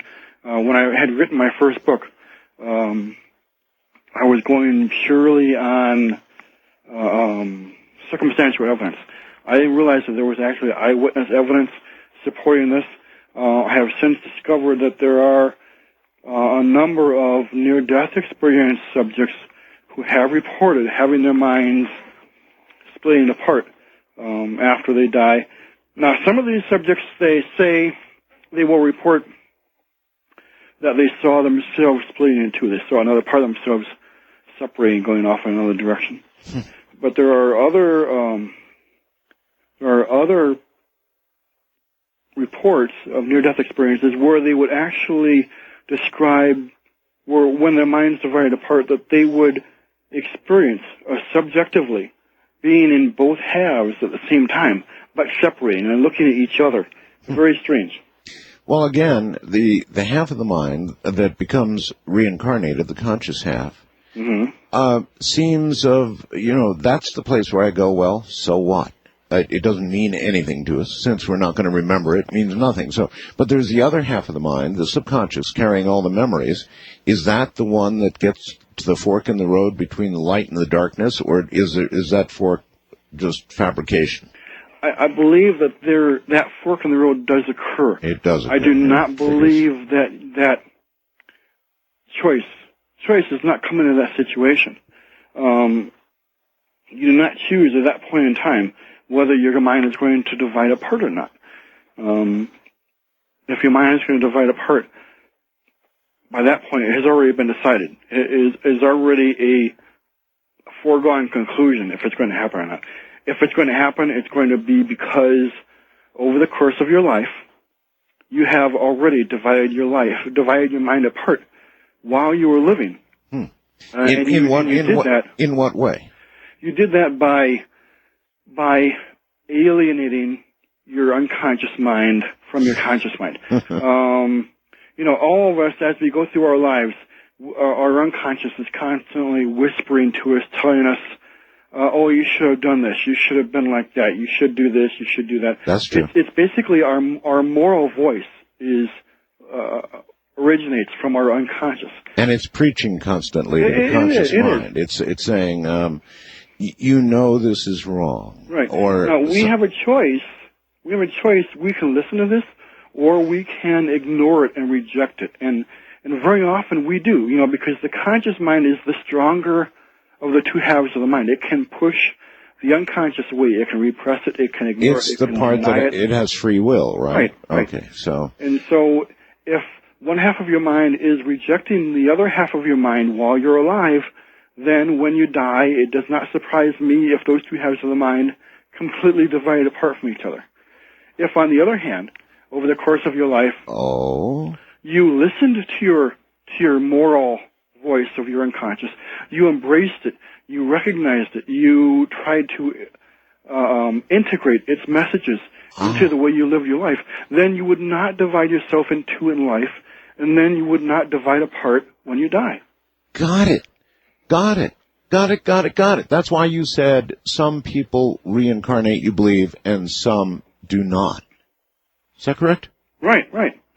And I also think that's why some people, some of the most exalted, most advanced Hindu holy men and Buddhist holy men, they claim that they have reincarnated with memory. They have not divided apart between lives. They were able to maintain their memory from one life to the next. Now, what we see today of that phenomenon is very, very faint.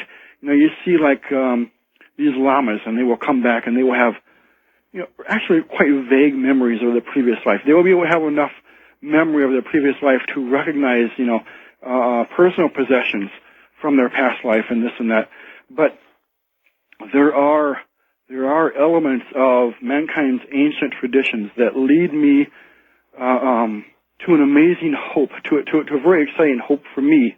And that is that I believe that in mankind's distant past, we all knew how to do this, and we reincarnated with memory again and again and again and again and again, to the point that we would have a continuous self-conscious awareness for 500 years, 1,000 years, 2,000 years. If you look at the traditions of cultures in the Middle East, of Egypt, of India, of Mesopotamia, of even the Bible and the Jews, they will say that way back, people lived for a long time. They lived for 500 years, 1,000 years, 2,000 years. That's right. And I believe, my research into the binary soul doctrine has convinced me that what those traditions are actually saying is not that their physical bodies lived for that long. No, but rather that their minds remained whole. For that long. They remained whole. They incarnated again and again and again as the same person. I absolutely understand. Well, wouldn't that mean then, and I don't want to lead you down a path that's going to get you into any trouble here, but trouble is my middle name. Doesn't it mean that modern America, Peter, modern America is pretty much a country of very separated souls? I'm afraid so. I think that probably most of the world is right now. But that's not necessarily something that should surprise us. If you look at the different religious traditions, they say this, the Bible says, oh, we had the fall from grace in Eden, and now, you know, mankind is basically screwed. You know, we're in deep trouble. Right. You basically see the same story from India. They say we're in I believe it's the Kali Yuga. It's the most degenerate age of mankind. There's quite a bit of modern evidence out there that what you say there is true. Basically, that we're screwed. However, you do claim that there are examples of those who live a pure life and listen to their subconscious implicitly and remain whole, but they are darn few and far between. They are few and far between. I think that they used to be less few and far between. If you look at the traditional names of some of the high kings of Egypt, they have names like he whose lives repeat, he whose has had many lives. I think that reflects the fact that they reincarnated with memory again and again and again. All right, let's talk about the people who have the split minds. Most of us, frankly. Basically, yeah. Well, all right. So, in their case, what evidence exists of? Yes, okay, their consciousness goes flying into another life that doesn't know a damn thing about the prior life there. But what happens to their subconscious? Well, their subconscious, we see reflections of separated subconsciouses in a number of different afterlife reports. We see that in the light phase of near-death experiences. We also see that in reports of haunting ghosts. You think that produces such, I don't know, some of them are so unrested that they simply cannot proceed as they should otherwise and they become ghosts? No, I think that these are actually separated halves of a human mind. Right, I that they are so, basically they're mentally disturbed. They're mentally dysfunctional because they are split minds. They're only half of the whole mind. Right. And because they are so dysfunctional, you see evidence of mental illness in haunting ghosts. You see evidence of mental illness in an awful lot of different kind of afterlife phenomenon. You're right. Well, I mean, a lot of it seems crazy. What's done, and you know, the displays put on, and the rest of that. It does seem kind of crazy. Yeah. The other half of the coin is the poltergeist. I think that the haunting ghost and the poltergeist, we're looking at the two different halves of the mind. Right. Whereas the haunting ghost tends to be completely frozen in their own memories and their own emotions. And they're completely subjective, and they're not aware of what's going on around them. The exact opposite is true about poltergeists. They don't seem to have any memories or emotions of their own, and they seem to be completely focused on what's going on around them. They're completely objective-oriented. Huh. I suppose that's true. But there must be then also, well, I guess I shouldn't say must. Are there a group then that go where? To a traditional, do they get to a traditional heaven or something in between? Or where do the rest of these souls that don't become poltergeists or ghosts go? Well, the question is, if you see this ghost, right? Yes. You see this ghost and he's doing whatever it is he's doing it again and again and again. You're looking at him objectively. You're looking at him as from a third person. You can't necessarily tell what he's experiencing within his own mind. Right. Within his own mind, he could be experiencing that he's in hell. It's very interesting if you look at different reports of hell from near-death experiences. There are two different kinds of reports about this. One in which people, during a near-death experience, they discover, oh, I am in hell, or it feels like I'm in hell. And they would describe a scene of extreme agony and torture. You know, it's very, very horrible to even read these reports. But then you also hear different kind of reports about people who go to heaven and then they get to look into hell. And what they see there is a very different kind of thing. They see these creatures that are walking around and they're just kind of aimless and they're just kind of having internal surges of anxiety and distress You're right. And they're not aware of what's going on around them. I've had that described to me, Peter. Believe me, I've had it described to me. And I think that their internal experience is that they are in hell.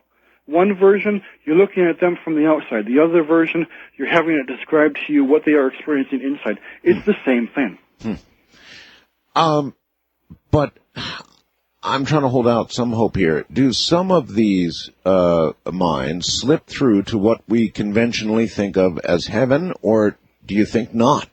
In other words, absolutely, I do. Oh, you do? You do? I think that there is such a thing as heaven. I think that there are two different kinds of heaven. I think that there is a heaven for a separated mind, and then there is a totally different kind of a thing for the person whose mind does not divide apart. Huh. I think that for the person who has a separated mind, yes, it is basically a dream world experience. It's a dream reality. It's a construct that they have created with their own minds, within their own minds. But this would be a level below a complete reincarnation, wouldn't it? Or should we think of it that way? I wouldn't think of it as a reincarnation. I still think that... No, I'm saying a level below. In other words, a complete reincarnation would be the whole mind. Right. So would a split soul that goes to what we think of as heaven be in a better place than somebody who had wholly recreated? No, I think they would be in a... Well, it would be in a worse place, but they may not realize it, because without their conscious mind, they do not have the intellectual capacity to realize the limitations of their existence. They don't have the ability to make choices. They don't have the ability to be free and independent and creative. But they wouldn't realize that either, so it wouldn't be a big problem for them. In other words, their free will is gone, but they don't... They're basically having a happy dream. Yeah, they're having a happy dream, so they don't care. They don't care that their free will is gone because... Right, because they don't really realize it. But there's a whole different level. There's a whole different level of people, I believe, whose minds do not divide apart at death. And I can only look to different traditions that have reported the experiences of these people. They actually describe them as like mini gods. They are immortal. They have supreme happiness and complete freedom. And I think, to be perfectly honest, it's probably close to impossible for us to describe what it is that they're experiencing. Well, I'm appreciative of the fact that you're doing the best you can anyway. This is a whole different way of looking at all of this for me, and it's perhaps a logical way. I can sort of understand what you've been saying. I really can. So the split minds that go to a heaven, it's really not as high a calling as the whole mind that goes forward and becomes another complete person, and their life continues for, well, indefinitely. Right. Now, you don't know. If they have their mind whole, you do not know if they necessarily come back and reincarnate on Earth or not. They may choose to do that. They may choose to do something else. We don't, we have really no idea what options would be available to them at that point. So they could reincarnate as some kind of gods or some kind of aliens or some kind of something that we can't possibly even understand? Right. But what they had done was they had basically graduated from Earth, right? Because right now, everyone here, we're struggling with this recurring cycle of soul division. We reincarnate, we divide, we reincarnate, we divide. If someone escapes that cycle, yes, they would discover a freedom that I really think that we could probably not even comprehend. But they would be completely free of the limitations of that human beings experience in this world. But that would be a very unusual individual. Most of us would be doing the 5th grade again and again and again, right? Yeah, exactly. All right, hold it right there. When we get back, we'll begin to explore questions from all of you for Peter Novak. I wonder if you were able to, actually I was quite able to follow along with this. It's an intriguing and different way to think about it all. From the high desert, I'm Art Bell. One thing's for sure, if you listen to this program in order to sort of get some brain food and something different to think about, you've definitely received your money's worth this morning. Peter Novak is my guest, and he's talking about the binary mind, the splitting of the mind with respect to life after death, with respect to whether we retain consciousness or not. It's been quite a story. Peter, welcome back. Thank you. Was this ever close to being a one-world religion, a single idea that virtually was grasped by most of the world? It seems to be the case, yes. I have found this same belief in dividing souls in two, a soul that has two parts that divides apart at death. I found that idea in cultures all over the world. I found it in Asia. I found it in basically every continent. I was very surprised to find that it was very widespread among the American Indian before the white men showed up. I think that's right. Peter, could it ever be so? I mean, we can all look around the world right now, and whether it's admitted or not, we're really involved in war, as we have been, I guess, in all of man's memory, because of our different beliefs, right? There are people attacking us because of their beliefs, and they've concluded we're not going to convert to theirs, so they're going to kill us instead, either convert or kill. So some might argue we haven't made much progress. No, we haven't. But I think that actually there's really only one belief, even today, and that's that it's a choice, really, not a belief. It's a choice of whether or not we choose to listen to our own highest values, our own highest ideals, yes, or we choose to ignore and reject them. And that's the choice that people have always had, and the choice that people always will have. And I think that while you could argue that today you see a conflict between belief systems, I do. I think the only conflict is whether or not we should listen to our own conscience, or whether we should listen to our own fear. I think a lot of people who have listened to what you've said this morning feel some truth about it deep in their soul, but you just never know what people think. We're about to find out. First time caller line, you're on the air with Peter Novak. Good morning. Good morning. Hi, this is Sarah from Indiana. Yes. Peter. Yes. What I believe also, that splitting of the minds was very fascinating. But I believe that what comes around goes around. Karma. Like if you do, yes. Karma, yeah, okay. Good, Well, it comes back to you. Oh, well, let's find out what Peter thinks about the whole concept of karma. You're talking about the consequences of your actions, and I believe that that's an absolute law, and I think that there's a lot of evidence to support that. I think that when the mind divides apart, both halves of the mind experience the consequences of their actions. They experience those in different ways, but they do experience them. Oh, so you're saying that even the mind that reincarnates consciously, the conscious part of the mind, which has no memories, no memory. You're telling me it too experiences karma? Yes, I think that it does. I think that it experiences karma in that the elements of the life that it confronts, the elements of the life that it goes to next, yes, reflects the consequences of the actions that it did in its previous life. You realize that seems terribly unfair.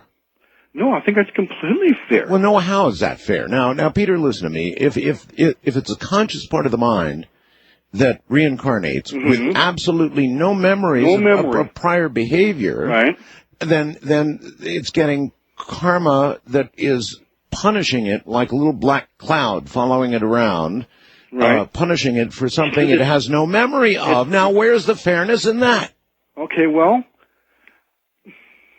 yes, it still did those things. Well, it still made those choices. Now, it's unconscious, it's suffering in its own hell. Its conscious mind has reincarnated, but it still has to confront the consequences of its behavior.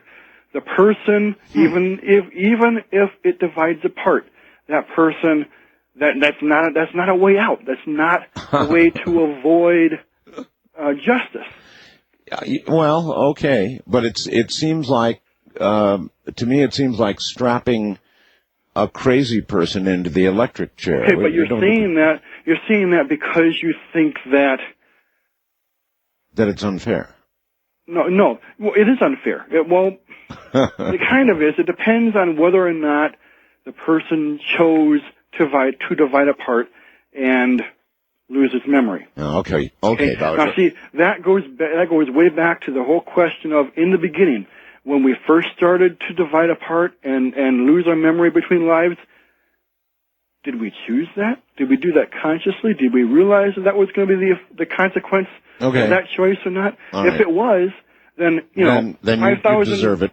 Generations later, we would still be justified in confronting the consequences of our behavior. Got it. All right. Wildcard line, you're on the air with Peter Novak. Hi. Yes, hi.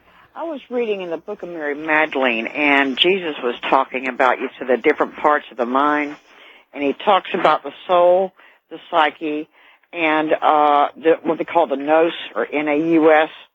Have you ever heard about this?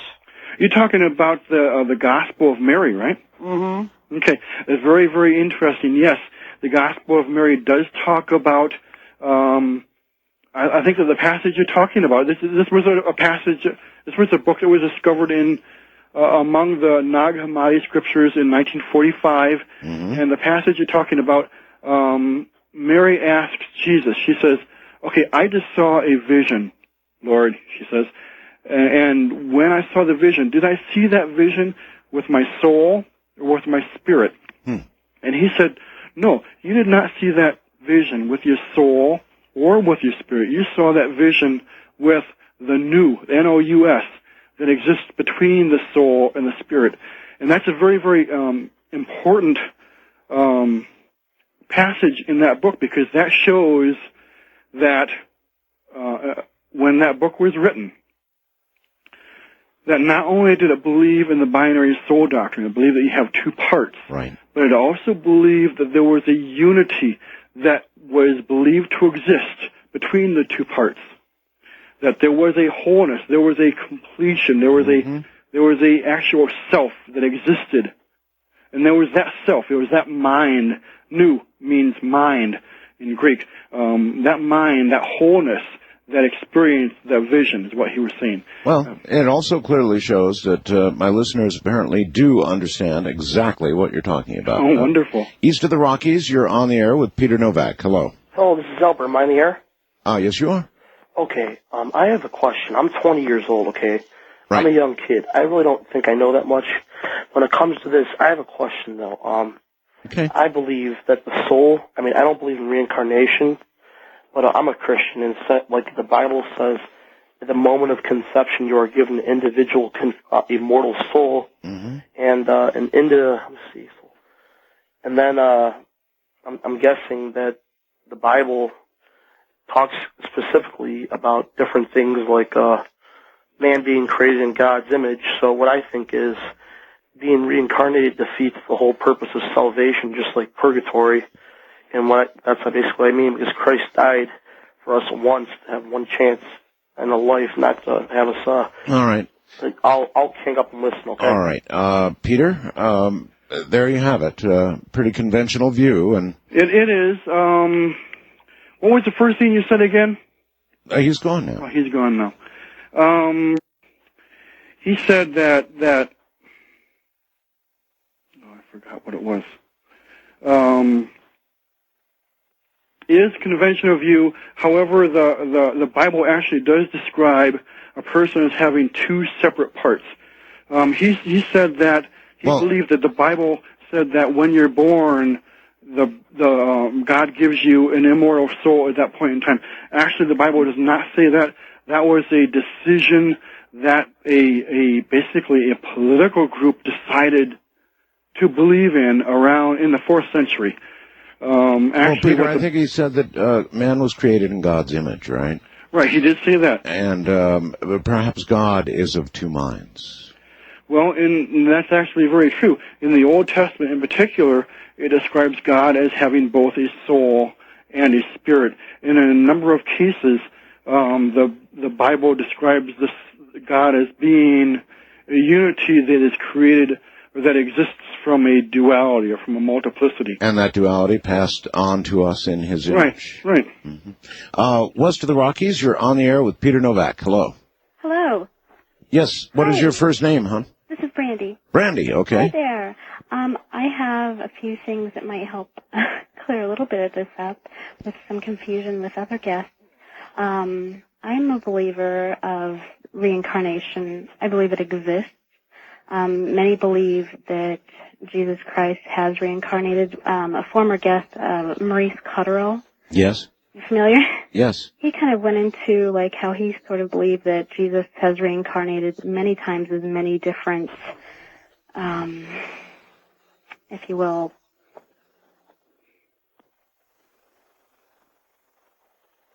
Where'd she go? Where'd she go? Are you still there? Hello? Hello. You're still there. Okay. We lost you for a moment. I'm sorry. Oh, sorry about that. Well, anyway, I heard you were saying something like, somebody told you don't go into the light because it's a trick. Yes. And then Peter, you said that's like the sour grapes situation. And I'm kind of wondering if maybe the Eastern people believe, to choose light for reincarnation for a second chance of being better in a different life because maybe they know they've screwed up and they're too afraid of judgment quite yet, and maybe they think that because there is the opinion to go to, because there is an option to go both ways instead of just one way, that maybe they're just not quite ready for judgment, and maybe the Western thinks that we should choose the dark way for a chance of final judgment and hopes to get into heaven even if they've had a less than perfect life, and hoping that they would have forgiveness from Jesus. Peter? Well, the division where you have the choice between the light and the dark, I don't think that you actually have a choice there. The light phase, if you think about the conscious mind as being a light bulb, it is very objective. It looks and sees things around it. But by itself, that light bulb is surrounded by nothing but darkness. So even though that light bulb is illuminating things, it's shutting off light, it still perceives itself as being in a realm of complete darkness. So I believe that the conscious mind after death, it actually experiences itself as being in a realm of darkness. Even though it is shutting the light, it does not see anything reflecting that light back to itself. What kind of feedback do you generally get from traditional Christians? You're going to get a lot of them on the phone, and so I'm just curious. I mean, are they? Well, I get the whole spectrum. There are a lot of. I think that really a lot more today than maybe 20 years ago, 50 years ago. People are a lot more open-minded. They have been exposed to a lot more different perspectives, and they're a lot more interested in seeing an integration of the different kind of perspectives that are out there. So, so you do get, some are receptive to what you're saying. Yes, some are receptive, and some definitely are not. Some are very dyed-in-the-wool. They have been taught what to believe, and I don't think they've ever actually considered things for themselves. They simply accepted what it is that they were taught from generations past, and they've not tried to adapt that to any new information, any new data, such as we've seen in the last 50 years or so. All right. Peter, what does the binary soul, the whole thing about the division of the soul, the doctrine, tell us about American politics? Oh, that's one of my favorite things. Is it? Okay. Okay. I think that the two halves of the soul, the conscious and the unconscious, the left brain and the right brain, they really reflect the two political parties in America today. Really? The conscious mind is very objective. It's very impersonal. It believes in its own free will, its own independence, its own autonomy, its own ability to work for itself. The conscious mind believes itself to be a whole unto itself, and that's because the conscious mind, the left brain mind, it recognizes details. Is that the liberal? Is that the Democrat? No, this is the Republican. This is a Republican. Conservative. The left brain mind recognizes details and differences between itself and other people, yes. And that's because it sees itself as a whole unto itself. Everything else is separate from itself. Whereas the unconscious, the right brain, sees itself as a part of a whole. Okay? It sees connections and similarities between itself and other people. And because of that,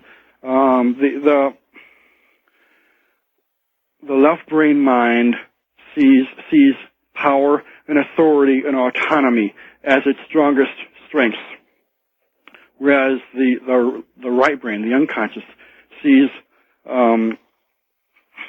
relationships and feelings and a sense of connections as being its strongest strengths. Or in other words, that's all right, as you whack up a lung. So that would be the liberal side. Yes. Uh-huh. All right, got it. First time caller line, you're on the air with Peter. Hello. Hello. Good morning. You're on the air. Can you hear me? I hear you. Oh, yeah. My name is Chu. I myself grew up in Taiwan, and I came to the United States 2 years ago. Yes. And because in Taiwan, usually people have a common idea that we all have for example, if somebody has some bad thing happen to him, for example, he have some kind of disease or have some kind of car accident, yes, people will say that, in your previous life, you must have done something wrong. Yes. And for a long time, I don't believe it. But I came to the United States 2 years ago. And you believe that? You believe it now? Yeah, kind of. Last year I went back to Taiwan to have a surgery to correct my deviated septum. Yes. It's a very simple surgery, but however, the doctor, he removed all my turbinate, and right now, I have many problems breathing and many, they call it a traumatic rhinitis. And I call one guy, and he lives in Texas. He's Caucasian, he's American, and he's a Christian too. So he has some kind of psychic ability or something, and he told me many things bad about my past and my future. At any he didn't rate, tell anything about my previous life. All right. So you said this man thinks that what happened to him was, punishment probably is the wrong word to use, but consequence? Is that a better word, consequence? Peter? I think so. Uh-huh. A consequence of what you did in your prior life. All right, my guest is Peter Novak, and we're taking questions for him. Actually, it's a fascinating look at who we might be and where we might go when this life is over. From the high desert, I'm Art Bell. Once again, here's Peter Novak. Peter, in your own personal life, do you think that you've connected the two halves of your mind sufficiently that you expect reincarnation as a whole? No, I don't. No, huh? I'm no holy man, no. I'm just a researcher, and other than that, I'm as screwed up as the rest of us. All right. First time caller line. Right. Hold on. Ed, I had to excise that out. We don't allow last names, so that made me push the button. Let's start again. Your first name is? My name is Ed. I'm listening to you on KPNW here in Eugene, Oregon. Excellent. And I would like to ask Peter if he feels that the UFOs are reincarnated beings. Huh? And having had a sighting tonight, which covered from Medford, apparently clear to Portland. Well, they say it was a meteorite. But you don't have to believe them because they don't have the rock to prove it yet, buddy. And they're saying there was an explosion at Newburgh. Right. And everybody in the valley is really excited. A lot of us listen to you, and we're wondering if in the Bible it says in the last days that there'll be lights in the skies, and I'd just like to have your guest's opinion on all of this. All right, well, let's start with, I don't know about the last days, and we'll have to wonder about that one. But, Peter, the question about reincarnating as another entity or an entity that might be perceived as an alien or alien to us, why not?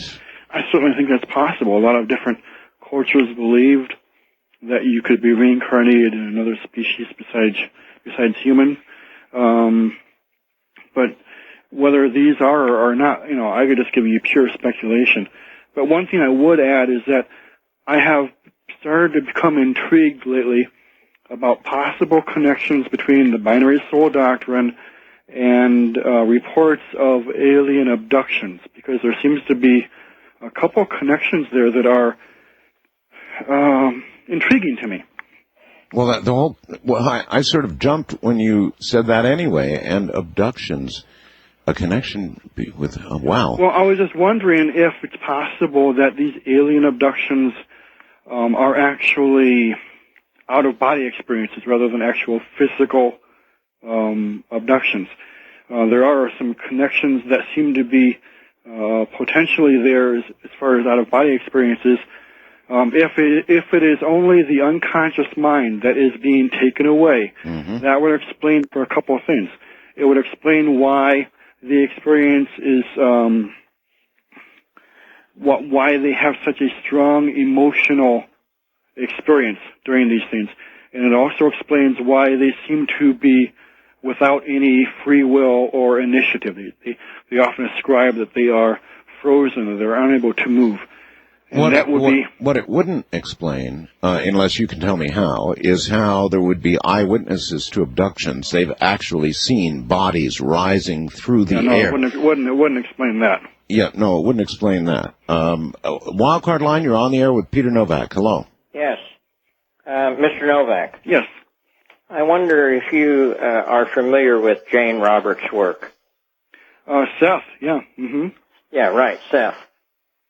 Well, of course, she's dead now, but her books are still being finished. They're doing work in Yale University right now, completing the rest of the works. They figure it's going to take them several years. So you see parallels in the work? Oh, yes. Peter, did you take I have not explored the Seth material nearly as much as I should and nearly as much as I intend to. But yes, I am aware of at least some parallels between that and the binary soul doctrine.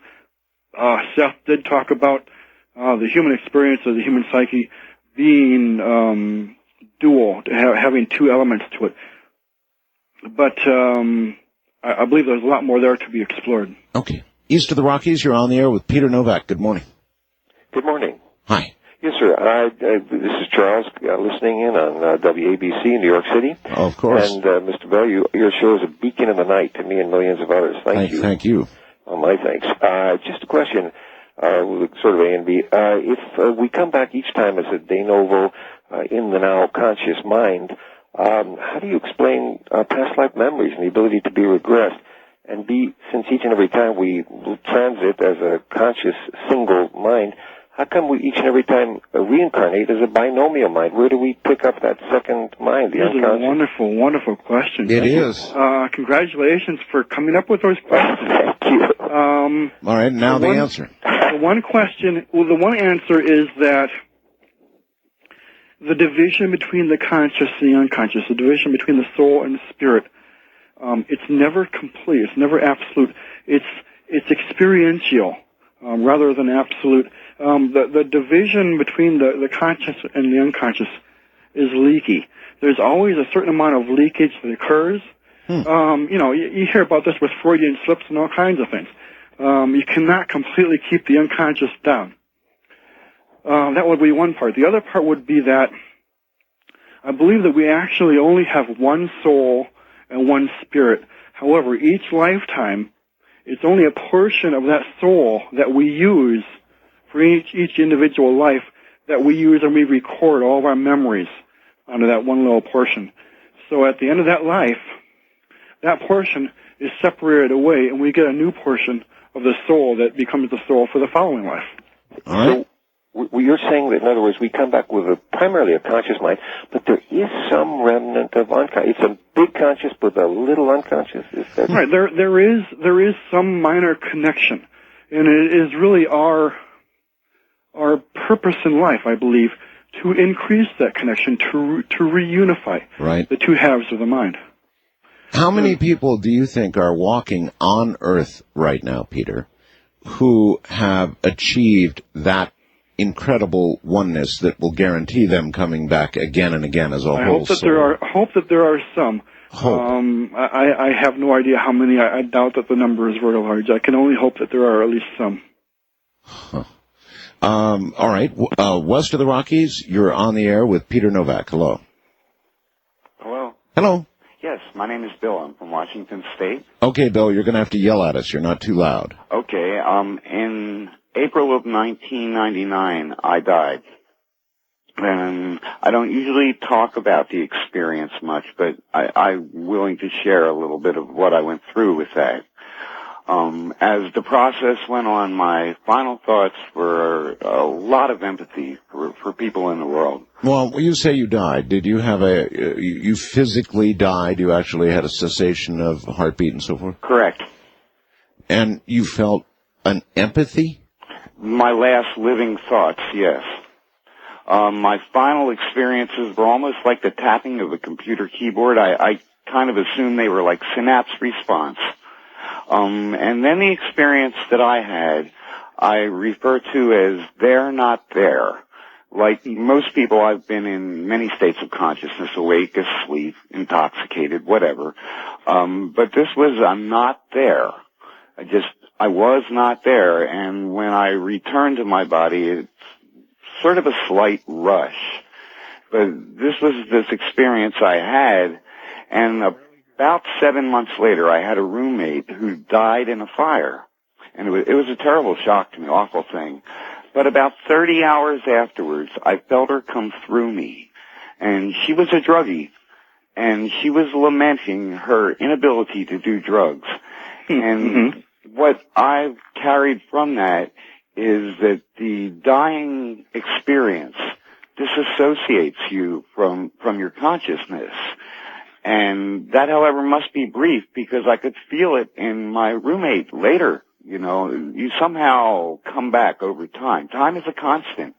The first experience is completely dissociative. You're not there, but somehow you do rematerialize. All right, Peter? What's very interesting is that if you look at reports of near-death experiences, the first phase, the dark phase, the floating alone in an empty void or going through an empty tunnel, it's very often described as a complete lack of emotion, a sense of detachment, of disconnection and detachment. That's right. And disrelation. And that changes, of course, in the light phase. But what's interesting to me is that the two phases of the near-death experience suggest to me that the mind is in the process of dividing apart. However, you know, the person, it's a near-death experience, they do come back. And I believe that when they come back, the two halves of the mind, they were dividing apart. They kind of snap back together, kind of like a rubber band that was stretched apart and snaps back. And I think that snapback actually ends up making the mind more whole, more complete, more integrated than it was before. And that increased wholeness, that increased health of the mind after the near-death experience, I believe, explains a lot of the psychic abilities and psychic phenomena that people very commonly report after going through a near-death experience. Well, that certainly is true. Mm-hmm. When I know people that have been hit by lightning. Daniel Brinkley is a very good example. Hit by lightning, and then a remarkable, overpowering ability to know about things and people. And Daniel has told me that over a period of time, it faded. It certainly is far from gone, but the amount of it faded. Initially, it was so bad and so strong that the voices he would hear and the thoughts that he would hear from people near him would overwhelm him to the point of distraction. It began that strongly and then sort of diminished a little bit at least. Well, now I'm familiar with Daniel's story, and as he reported it, before his near-death experience, before his first one, he did not describe himself as being a very, very moral person. Not at all. And because of this, I think that after his near-death experience, his mind snapped back together, became stronger and healthier and more integrated and a stronger paranormal perception of the mind. However, if he continued with the same kind of life behavior patterns that he had before, that, according to the binary soul doctrine, that would have eventually re-divided his mind, which would have reduced his psychic abilities once again. Well, he's still working on it, Peter. We all are. East of the Rockies, you're on there with Peter Novak. Hello. Hello? Hello. This is Morris. Morris, where are you? Just outside of Houston. Houston, all right. I actually have memories of having a consciousness at birth. And it's kind of strange because it's something that I've kind of remembered, little pieces that I've passed down through my life. I'm like, 47 years old now, and I probably remember more now than I did 20 years ago. But I've actually passed down this consciousness, or this memory of this consciousness.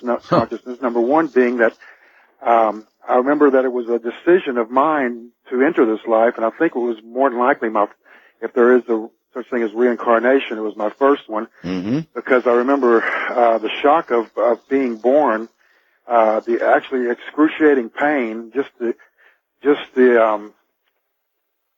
because of the sensation of actually having nerve endings or what have you, and just feeling the excruciating pain and actually wanting to change my mind about my decision to do this. And like, what have I done? Exactly. Yeah. But, I felt the same thing when I was in Air Force boot camp. Oh yeah. Yeah, I cried mama for a while. Well, did it desensitize very, very rapidly? Because that's basically what happened. It desensitized to where it was bearable, so I felt like I could go on with it. But one other thing I do remember is that feeling that that it was a test, that this life was a test, and I had a question of knowing that I had this wisdom of what it was all about. Now, I don't remember all the details of that, but knowing that I had this feeling of what this was all about, and I thought, well, how can the world be so screwed up, and basically, and how could anybody possibly fail this test, and then be giving the wisdom that, well, that you're going to lose this.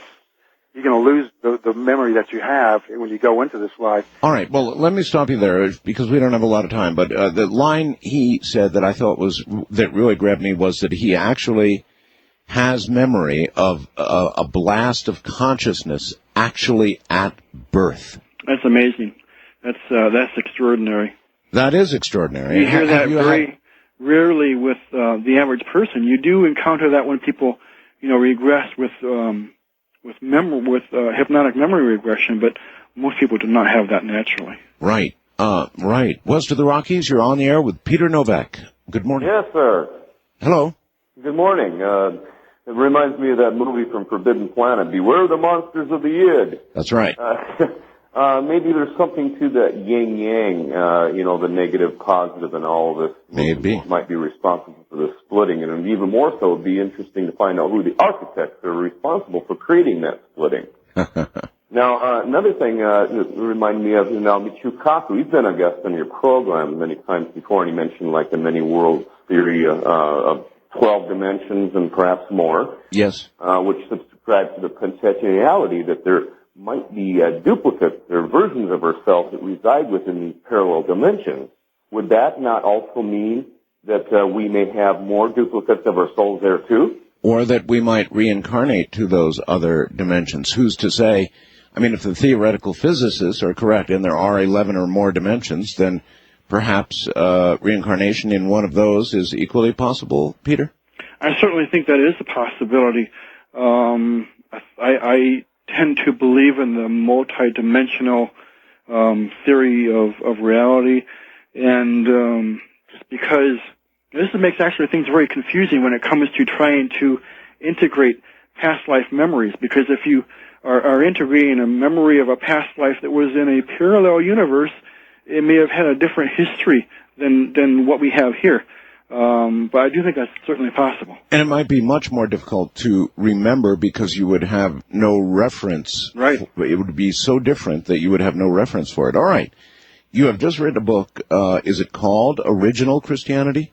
That's the one coming out this fall. The ones that they can get right now are The Division of Consciousness and The Lost Secret of Death. The Lost Secret of Death. Is it singular? In here it says Lost Secrets. It's Lost Secret singular. Oh, a secret singular, okay. I would direct everyone to my website. It's divisiontheory.com. I'm glad you gave that to me. You should have done that earlier in the show. Say it again. Divisiontheory.com. Divisiontheory.com.